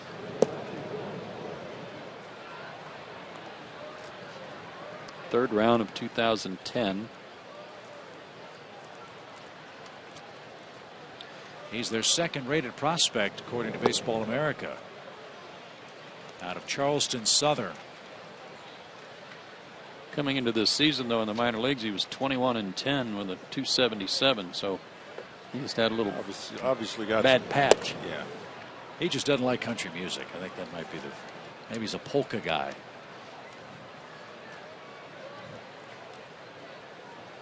He's in the right town for that. 2 balls and a strike to Yunieski Betancourt. He's 0 for 2.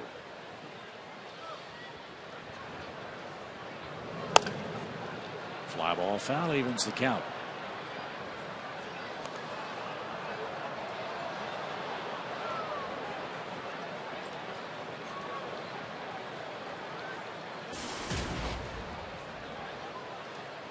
Guys, the main reason they called him up is because Sean Markham in July was a late scratch the day after they had a 15-inning loss in which the bullpen covered 6 2/3. Thornburg was available because, get this, even with those numbers, he was slated to pitch in the Southern League All-Star game that day. Now, you're telling me he was going to pitch in the Southern League All-Star game and he didn't have a win? Or maybe he was pitching real well in Double-A. Where were those numbers at 0-9? Said Nashville in their press notes. Okay, so maybe he was pitching real well in Double-A and then got to Triple-A and didn't pitch so hot. Southern League would have been Double-A. Right, Triple-A Nashville 0-9, 579 and 15 starts. He was also up in the big leagues from June 5th through June 8th. That was just to keep him from going 0-10. That's what it could be, yeah. So he's never faced the Braves. And he'll pitch here tomorrow night. Full count pitch. Betancourt drives it into left center field. Hayward got a great jump and makes a tumbling catch to retire the side. No hesitation, no fear about the face. Hayward makes a fine catch to rob Yuniesky Betancourt. Home crowd welcomes Jason Hayward back to the dugout. 3-0 Brewers, bottom half of the 6th, and Jason will lead things off.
A look at our Zaxby's indescribably good play. It was a beaut. 2 hands. Made sure it didn't pop out of there. Heck of a play. He's getting good jumps out in center, Murph. Yeah, he really is. That was the first thing I saw from up here was his jump. Thought he had a beat on it as soon as it was hit. It was going to be a tough play, but see with that jump that he had, sure like the looks of him out there in center field.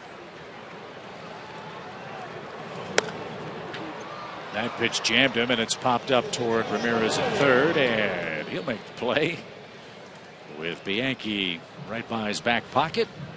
1 up, 1 down. And it's an important play, too, for Jason as well, I would think, guys. Not that he's thinking about the injury, but more a sign that he's playing instinctively instead of worrying about getting hurt again.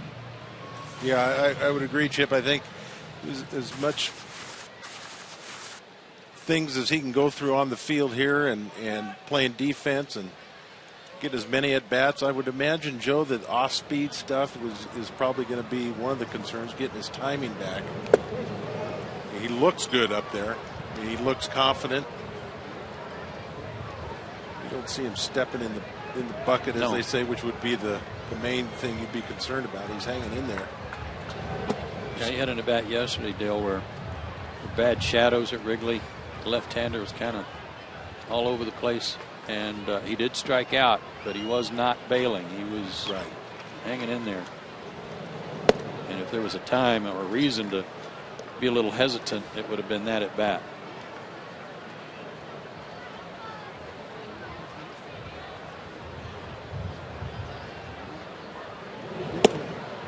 Joe, you said how well Milwaukee has been pitching. They're doing it again tonight behind Estrada. He's allowed 1 hit. And we're 1 out into the Braves' 6th.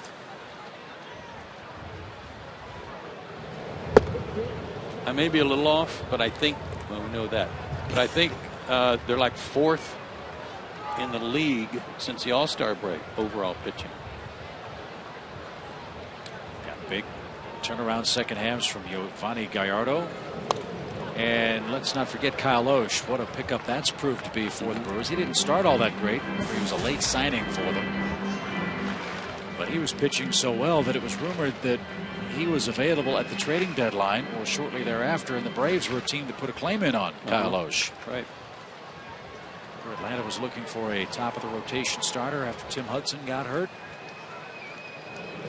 Oesch was obviously brought back and is still a Brewer, and we'll see him pitch in this series. Schaefer lines out. Out number 2. We got a shot of Ron Renicky there just a second ago, Jerry Narins' bench coach. But Ron is yet another guy that came out of the Angels organization where he was coaching under Mike Scioscia. Madden in Tampa Bay. There's another one whose name just escaped me. There's a third one somewhere.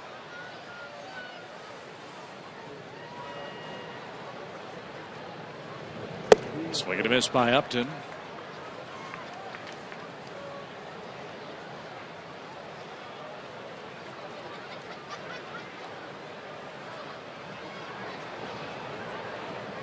Johnston at 260 on the year. And an even count. Bud Black is. Not to say Bud Black, the manager of the Padres.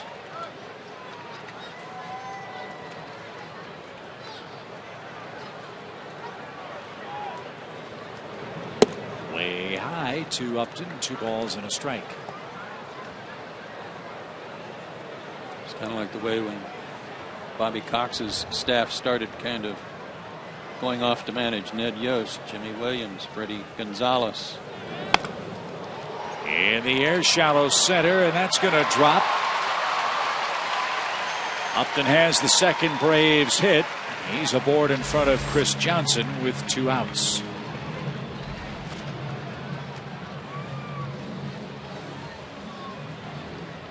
So Estrada back to the stretch. It's an interesting point, Joe, though. I hear that all the time in football, talk about head coaches' pedigrees and so they don't talk about that a lot in baseball, but that would be interesting to study that a little bit more and notice that. Well, Renicky grew up in the Dodger organization and played with Scioscia in the minor leagues in LA and in the big leagues too for some time, but kind of that same mentality that they have with the Angels that they have here. Tricky hop handled by Bianchi and the flip to second. A lot of stolen bases, a lot of extra bases. Take the extra base. That's the way they play in Milwaukee too. And they're enjoying a lead with power tonight. 2 homers has Renicky's club up 3-0 after 6.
Not a good night if there's not any A's up there. Estrada's the guy that's doing the number, though. Only 2 hits allowed, and 1 was a bloop just last inning.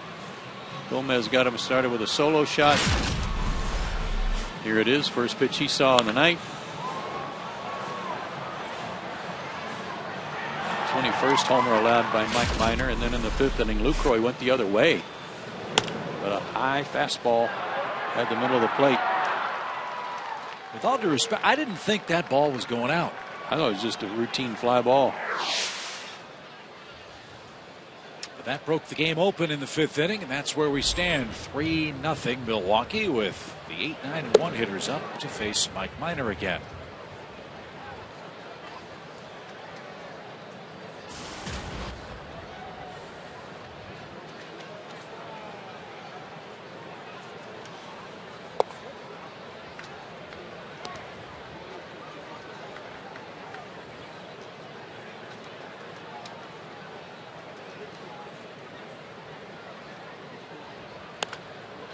Another shot to right, another chance for Schaefer. Jordan's been busy out there tonight. And he makes the play for out number 1. There's been a lot of pitches barreled up tonight off Mike. When you buy Braves 2014 season tickets, you'll secure rights for the entire postseason this year, including the NLCS and the World Series. To get your 2014 season tickets, call 404-577-9100. Ask for Beth Marshall or visit Braves.com/season tickets.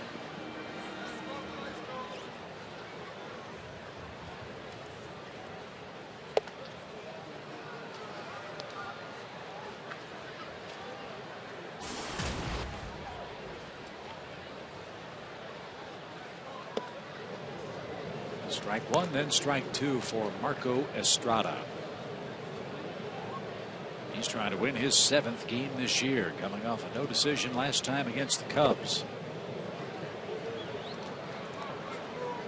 He's been good on the road. He's been good after the stint on the disabled list, and he's been good tonight at Turner Field.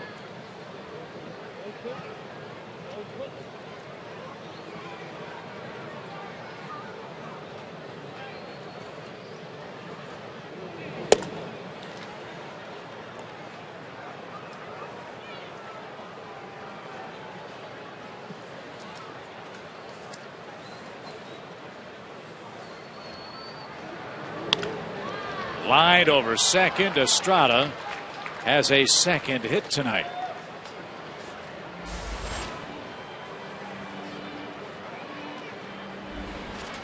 I'm going to guess, coming in with 5 hits on the year, that this is his first multi-hit game of the year. That's why you're the best in Yeah, business, buddy. We're going to go out on a limb on that one. So he's at first with 1 out, and Minor back to the stretch. And Norichika Aoki is the batter.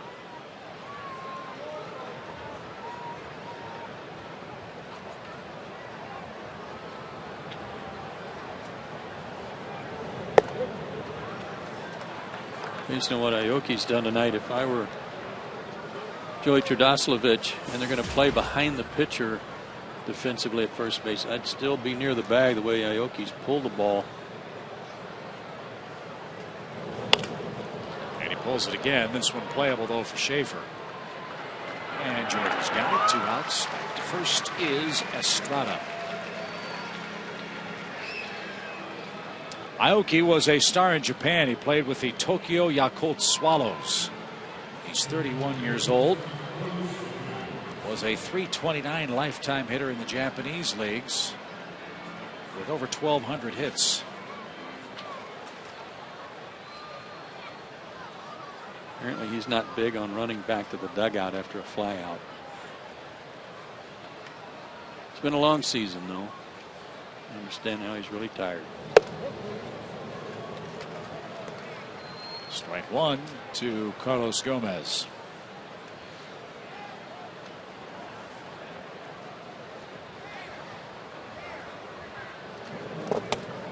Oh, that had to get Gaddis on the backswing.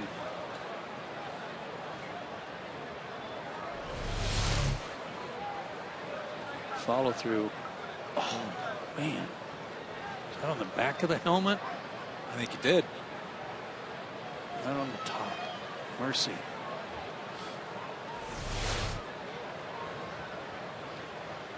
Thankfully missed that little gap in there.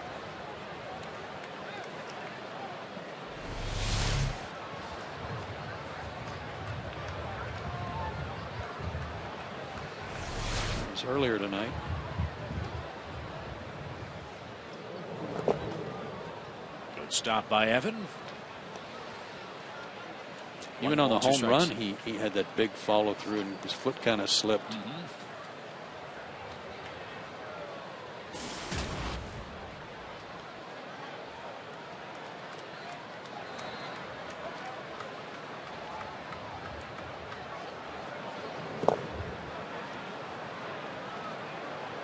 No swing, 2-2.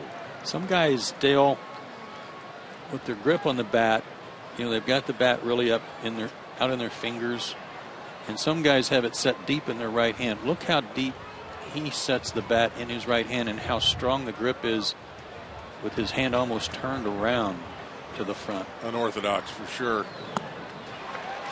And he swung so hard he lost the batting helmet. He's thinking about snapping the bat too.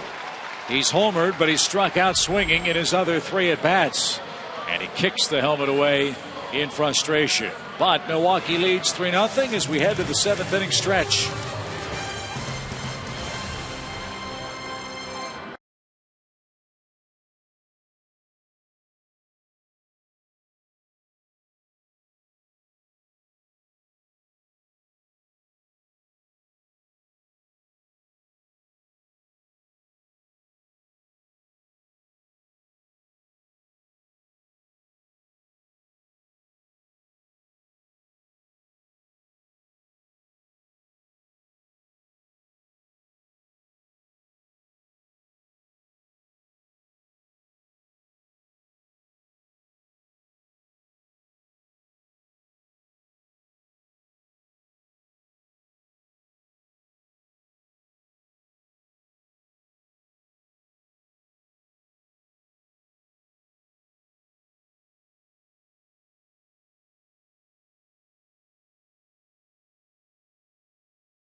Justice gets a hit with 1 out here in the 12th inning.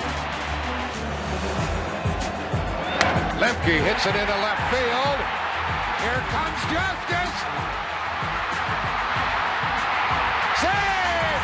And Atlanta wins it.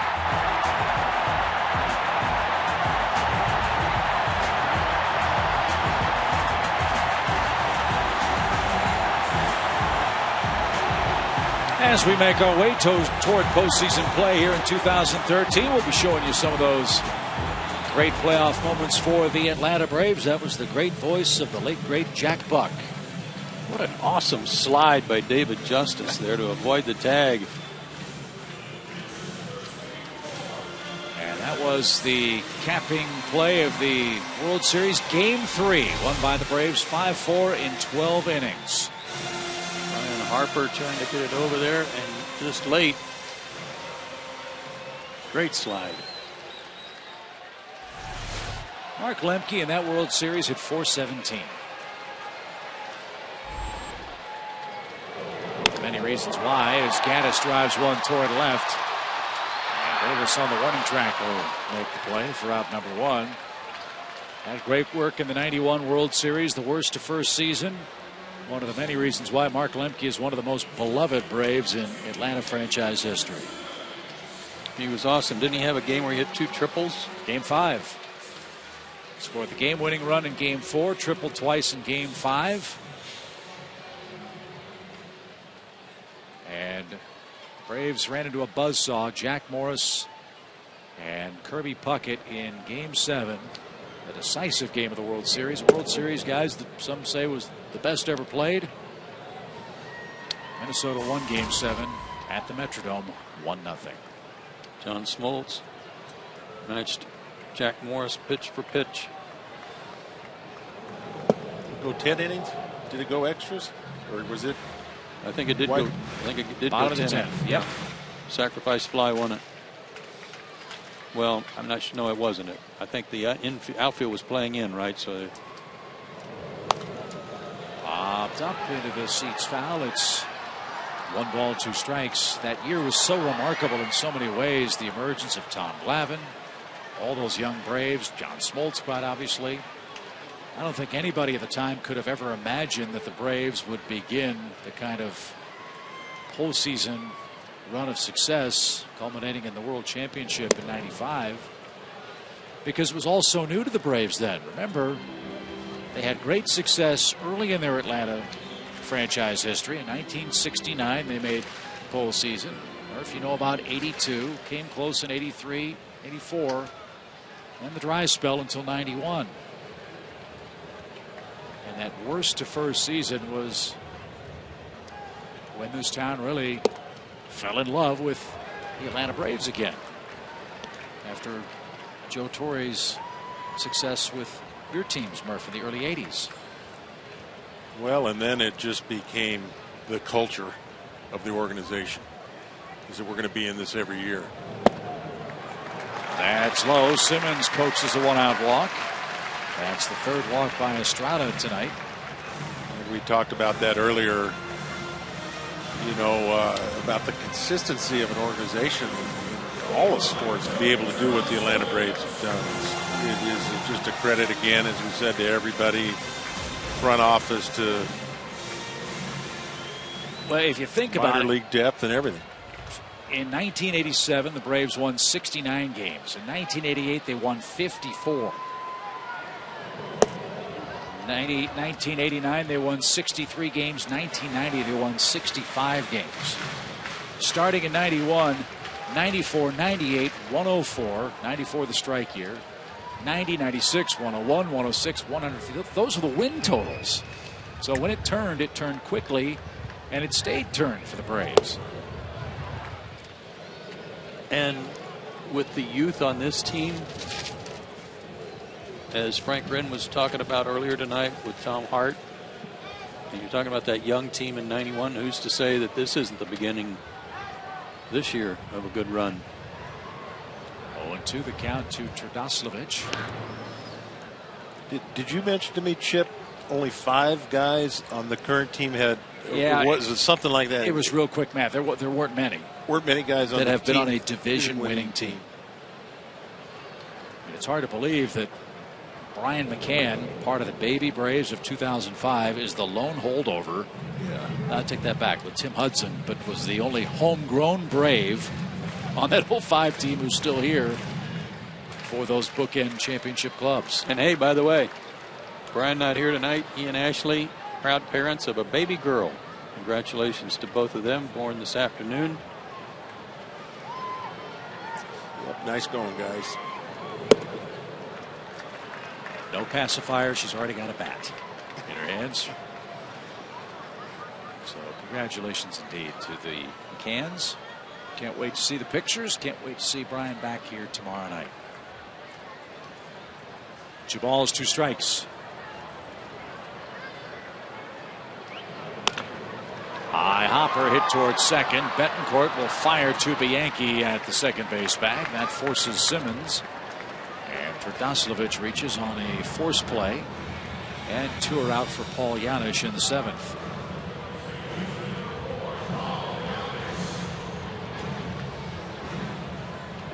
Paul's 0 for 2.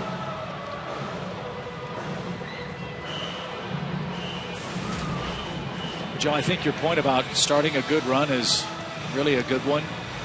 These young players are all very well aware and well versed in the history of the Braves franchise. They've all seen the last couple of years, Bobby Cox retirement, the Tom Glavine, the John Smoltz, the Chipper Jones number retirement ceremonies at this ballpark. As Janisch gets hit with a breaking ball to keep the inning alive. Bringing him back. They're saying he didn't try to get out of the way. Freddie Gonzalez is going to come argue that. That's a big play in this game. Or if Janisch was awarded first base, the Braves would bring the potential tying run to the plate.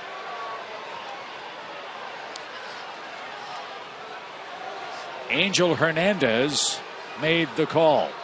I think it was the right call, too. We had a better angle than Freddie had. But watch his front leg, Paul. He was turning and bending.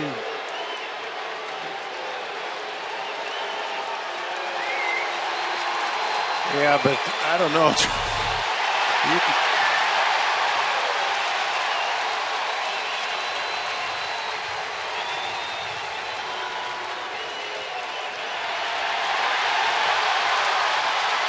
There's history here. Doesn't everybody have some history with Angel? Yes, they do. He's from that C.B. Buckner School of Umpiring.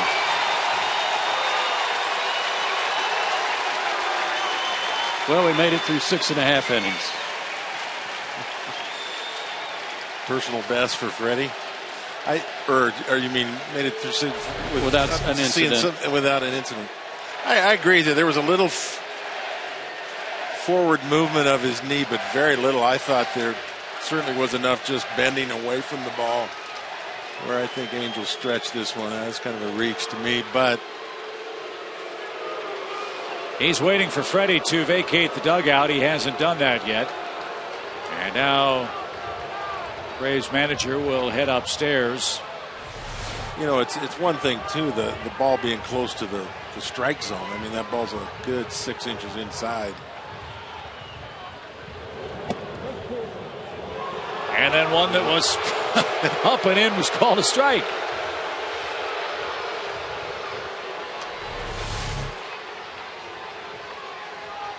Change up. Did clip the zone. Angel was right. I wasn't on that pitch. 1 ball, 1 strike. Now 1-2.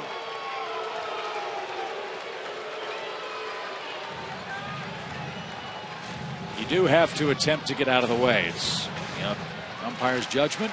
He ruled that Giannis stuck the leg out. Appeared he did. And now Paul has to battle with 2 outs.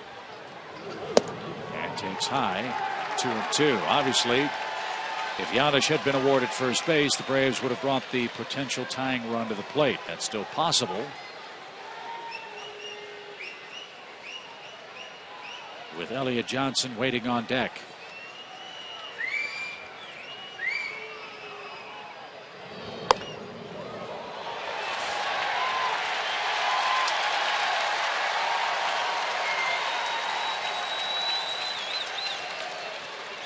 Love the reaction of the crowd when Freddie Gonzalez made his way to the dugout. It's what we used to hear fans chant for Bobby Cox. And he'd go out and bark at the umpires. 2 balls, 2 strikes. And a full count. Close pitch. That might have been better than the one that was called strike 1. Well, Hawkeye Giannis here.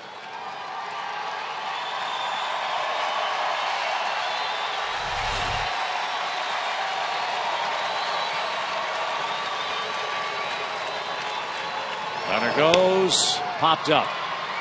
Betancourt at second is there, and the side is retired.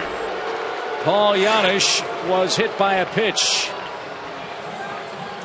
but Angel Hernandez said he didn't try to get out of the way. Freddie Gonzalez disagreed, and Angel's opinion's the only one that counted.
Ramirez and Chris Davis are scheduled for the Brew Crew.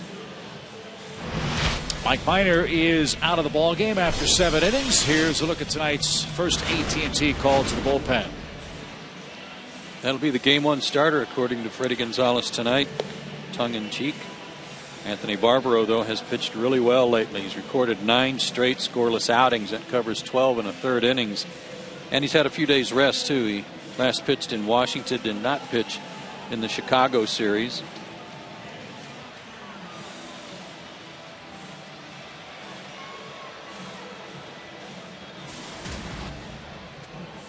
Barbaro the only change for Atlanta. The pitcher spot is due first in the bottom of this inning.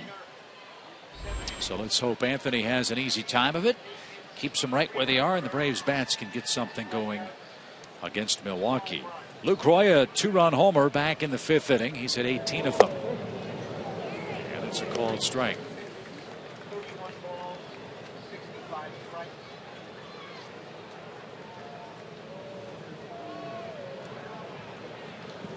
A season high in homers for Lucroy with 18.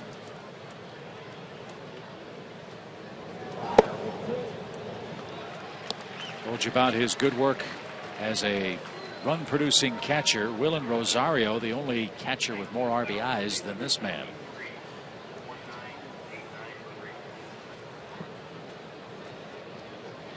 Rosario with the Rockies. 0-2 to Lucroy. And a tapper toward third. Oh, nice pick. And a good throw to first.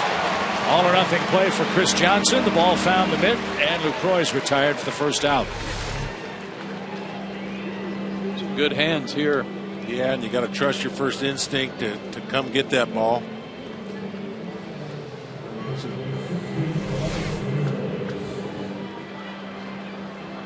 Tom?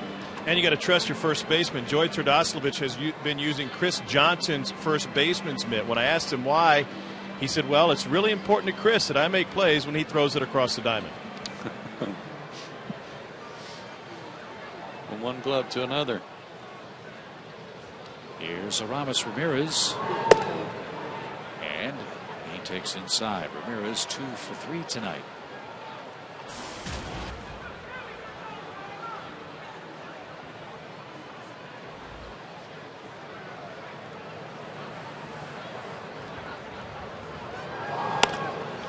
Driven out of play, foul. There's a time when Aramis Ramirez was going to be the next big thing as the Pittsburgh Pirates third baseman. He played well for Pittsburgh, but never really blossomed there. He had one great year in 2001, hit 34 homers. Then his average dipped to 234. And then he made his way to the Cubs. And Ramirez will make his way around the bases with a solo homer here in the 8th. He has always been able to do that.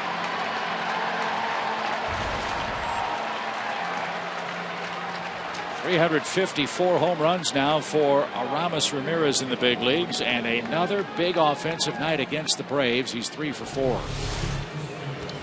He's missed quite a few games this year, but he doesn't miss them against the Braves. He gets healthy in more ways than one, not only physically, but that batting average and slugging percentage. It's pretty healthy when he sees Braves pitching. Another hanger. In fact, in 2003, the Cubs were here in Atlanta when Jim Hendry, then the Cubs general manager, got Aramis Ramirez and Kenny Lofton from the Pirates for Jose Hernandez, Matt Bruback, and infielder Bobby Hill. That helped propel the Cubs to the National League Championship Series. Ground ball up the middle by Davis. The snow cone action for Simmons, but he gets his man. 2 out. And while with Chicago, Ramirez hit 25 or more homers every single full season he played as a Cub. And he's gone deep tonight. 3 homers for Milwaukee. They lead 4-0, and here's Sean Halton. Just the 3rd home run allowed by Barbaro in 70+ innings.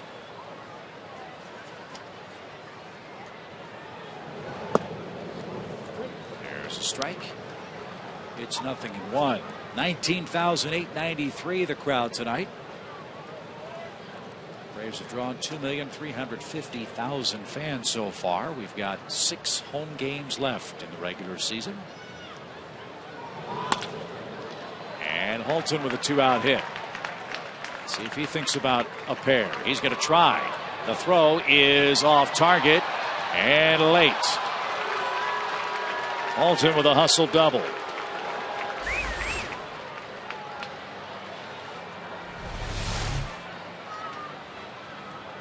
Justin came up throwing. Just not on the bag.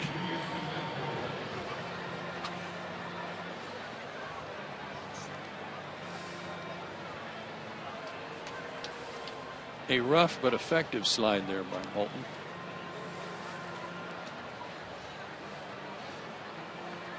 That's like one of those carrier landings, wasn't it? Here's Betancourt. Runner at second, 2 outs. He's 0 for 3. And a little low, 1 ball, no strikes.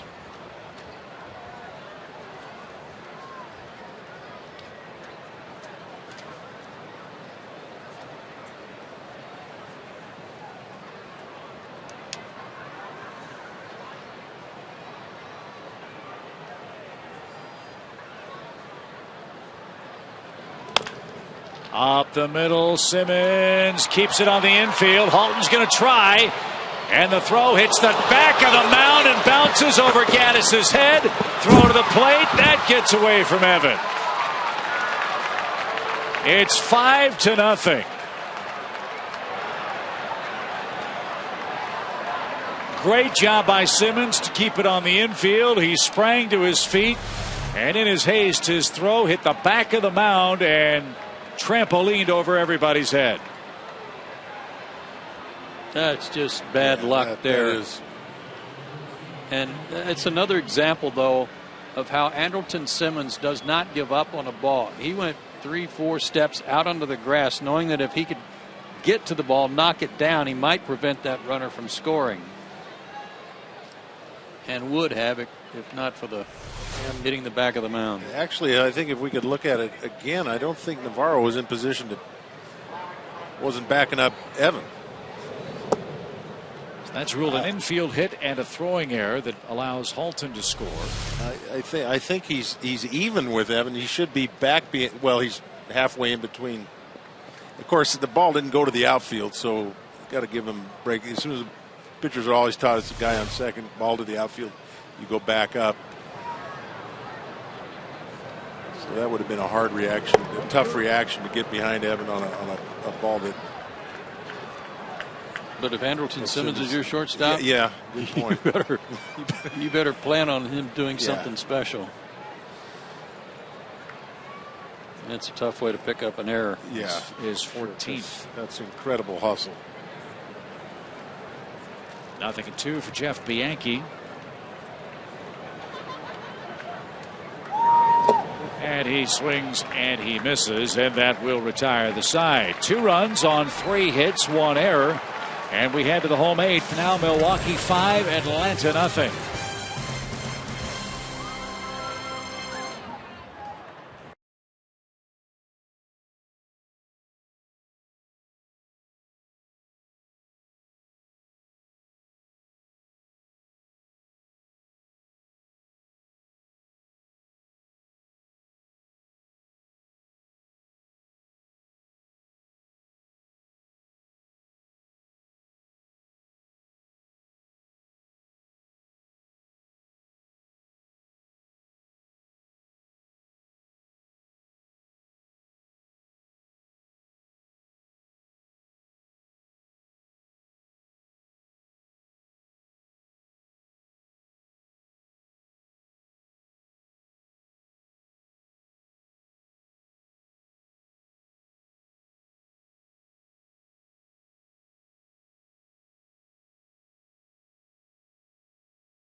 Taken down by Ron Renicky as he held the Braves to only 2 hits tonight.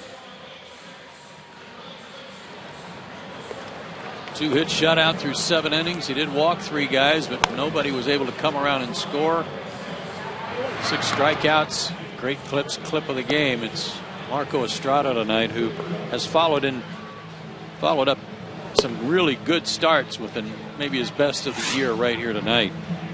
His last 4 on the road, he'd gone 2-0 with an 0.73 ERA, and he's improved on that. So he'll give way to Rob Wooten, who's out of Goldsboro, North Carolina, 13th round pick by the Brewers in 2008. His minor league career interrupted by Tommy John surgery in 2010. And he might be a guy that they think about for the 9th inning. Remember, they traded John Axford to the St. Louis Cardinals. He's now in the Redbirds bullpen. Axford had been a Milwaukee closer, and they've had a lot of them. Elliott Johnson will be the first Braves hitter in the 8th inning. He pinch hits for Anthony Favaro. Wooten had 20 saves at Nashville and a 2.94 ERA. Jim Henderson's their closer now. He's got 26 saves. Burke Badenhop's got a save as well. They had K-Rod and they had Axford too. They're gone as Elliott Johnson hits a bolt foul and out of play to the right. Scooter Gannett's at second base, by the way. Betancourt will move from second to first for Milwaukee. Wooten had been pitching pretty well for the big club after he got called up, but he got lit up his last time out against the Cardinals. It just caused his ERA to skyrocket. Little flare's going to drop for Elliott Johnson. There's a start in the 8th. And that'll bring up Jason Hayward.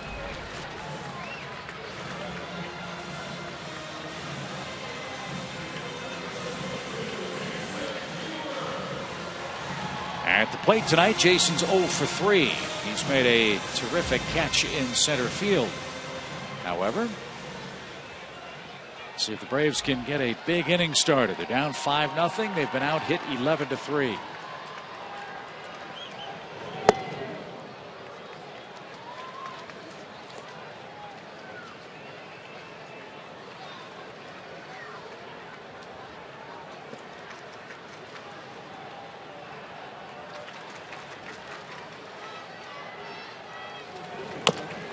High hopper toward Gannett at second. He'll flip to second in time.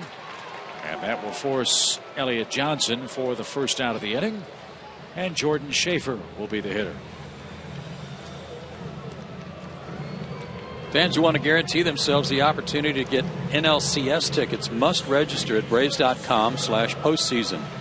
These games are sure to sell out quickly, so don't wait. Register today at Braves.com/postseason and get your NLCS tickets as soon as they go on sale this Friday, September 27th.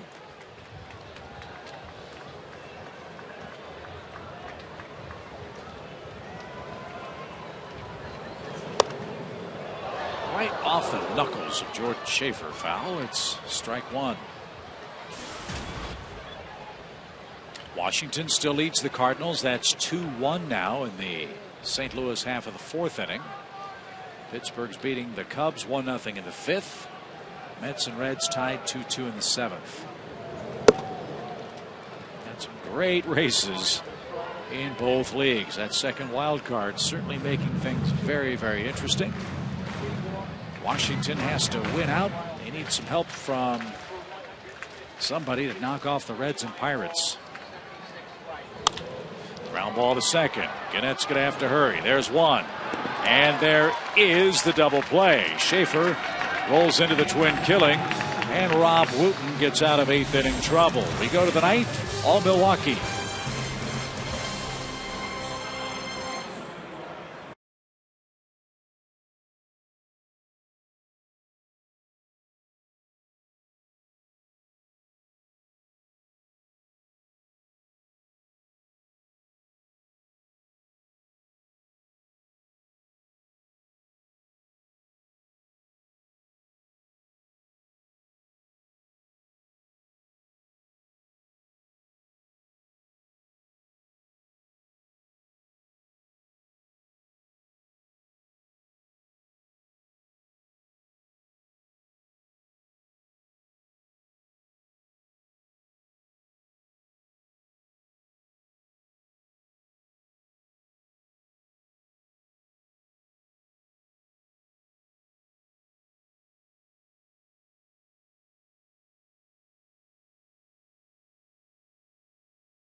by the Home Depot, and by Toyota. 5-0 Milwaukee. It's the 9th inning in Atlanta. We've given you all a lot of time to think about the answer to our AT&T Uverse trivia question. Big year for Carlos Gomez. He's one of 2 Brewers with a 20-plus homer, 35-plus stolen base season. Can you name the other Brewer to do that? I'm going to stay with Paul Molitor. Murph? I'm going to go with Robin Yount. And because I like to wear my sunglasses at night, I'm going to say Corey Hart. Good one. And I was wrong. Good grief. Tommy Harper hit 31 homers. Man. Knew he could run. Won the stolen base title, I think, a couple of times. 70 though. That's the Wayback Machine there. 1870. No, it's not Mrs. Potato Head night at the ballpark. But it is a fun night for the Brewers fans. They're leading 5-0 in game 1 of the series. A rare lead for Milwaukee in this ballpark, where the Braves have played dominant baseball the last couple of years. This is Scooter Gennett. I mispronounced his name earlier. My apologies, Scooter. It's Gennett. He's having a good year, hitting .323 since his call up from AAA.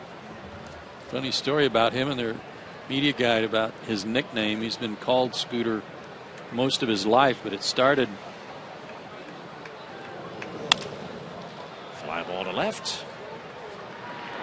1 out. His given name is Ryan, but his mom took him to a police station just to kind of teach him a lesson about wearing his seatbelt, and he was afraid he was in trouble. So when they asked him his name, he watched the Muppet Babies a lot, and he told him his name was Scooter. And it stuck.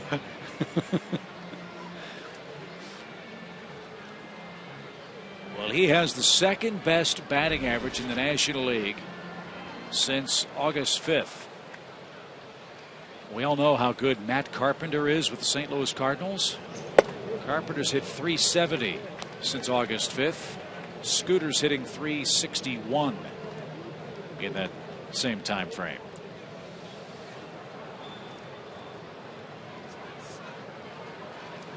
Here's Aoki. Little tapper out to second, and he is the second out.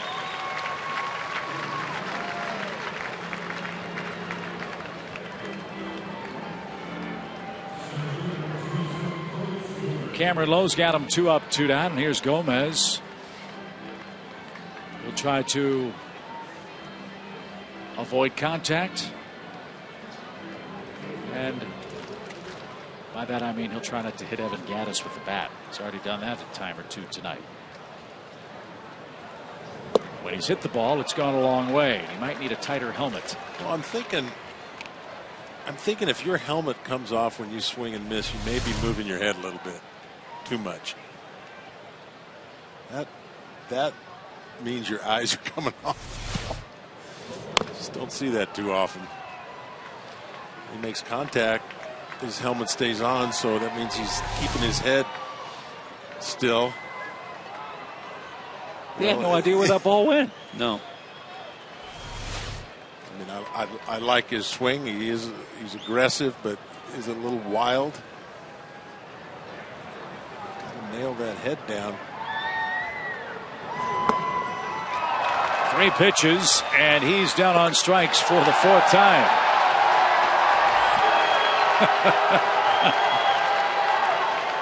In a 5-0 game, Gomez is not a happy camper.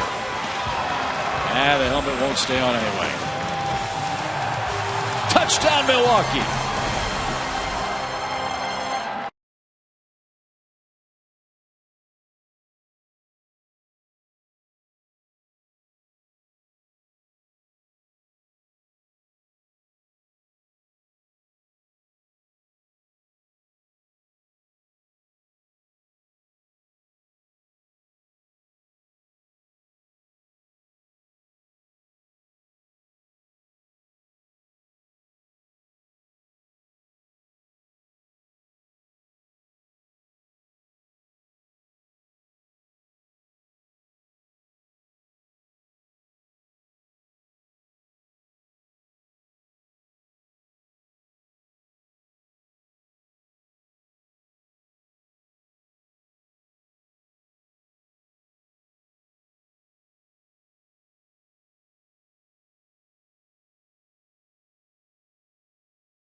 the division already clinched. Chance for Freddie Freeman to give him an evening off. He's had a sizzling September, and he set the tone in the very first inning in Chicago yesterday. His blast at Wrigley, our Moe's Southwest Grill home wrecker home run.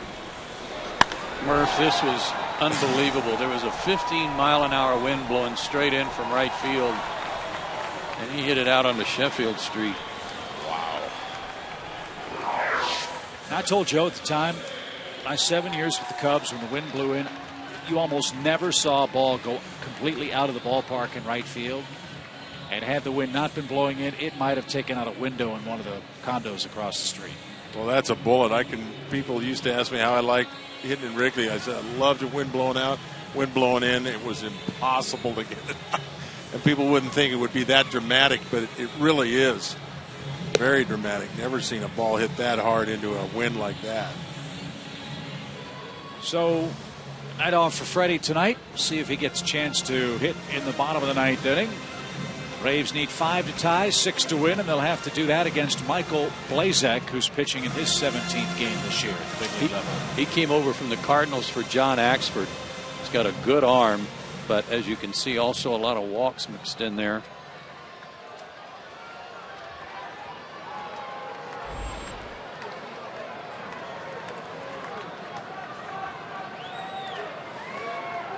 He's got a great last name for a relief pitcher, doesn't he? Mm-hmm.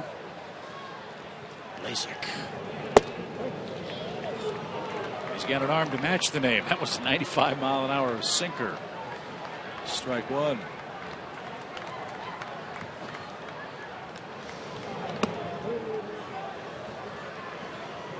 Speaking of the Cardinals, they've tied Washington now. It's a 2-2 game.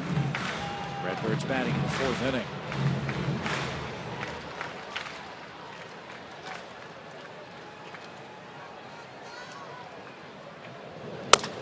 Broken bat, Betancourt at first, and he'll take it himself for out number 1. After our game tonight, as always, we'll have Braves Live. It's presented by AT&T. Freddie Gonzalez was ejected from tonight's ball game. He'll talk about the play with Paul Janisch in the 7th inning. Janisch was apparently hit by a pitch, but moved the knee in front of the baseball. Angel Hernandez did not allow him to take first base, what would have brought the tying run to the plate. But only 3 Atlanta hits tonight against Marco Estrada. The Brewers have hit 3 home runs in game 1 of the series. Mike Minor allowed 2 of them over his 7 innings. 8 hits, 3 runs. Anthony Favaro, 2 runs in his inning. Cameron Lowe, a scoreless top of the 9th. Here's Johnson, swings late. Jeanette at second. Back at first, and the Braves are down to their final out.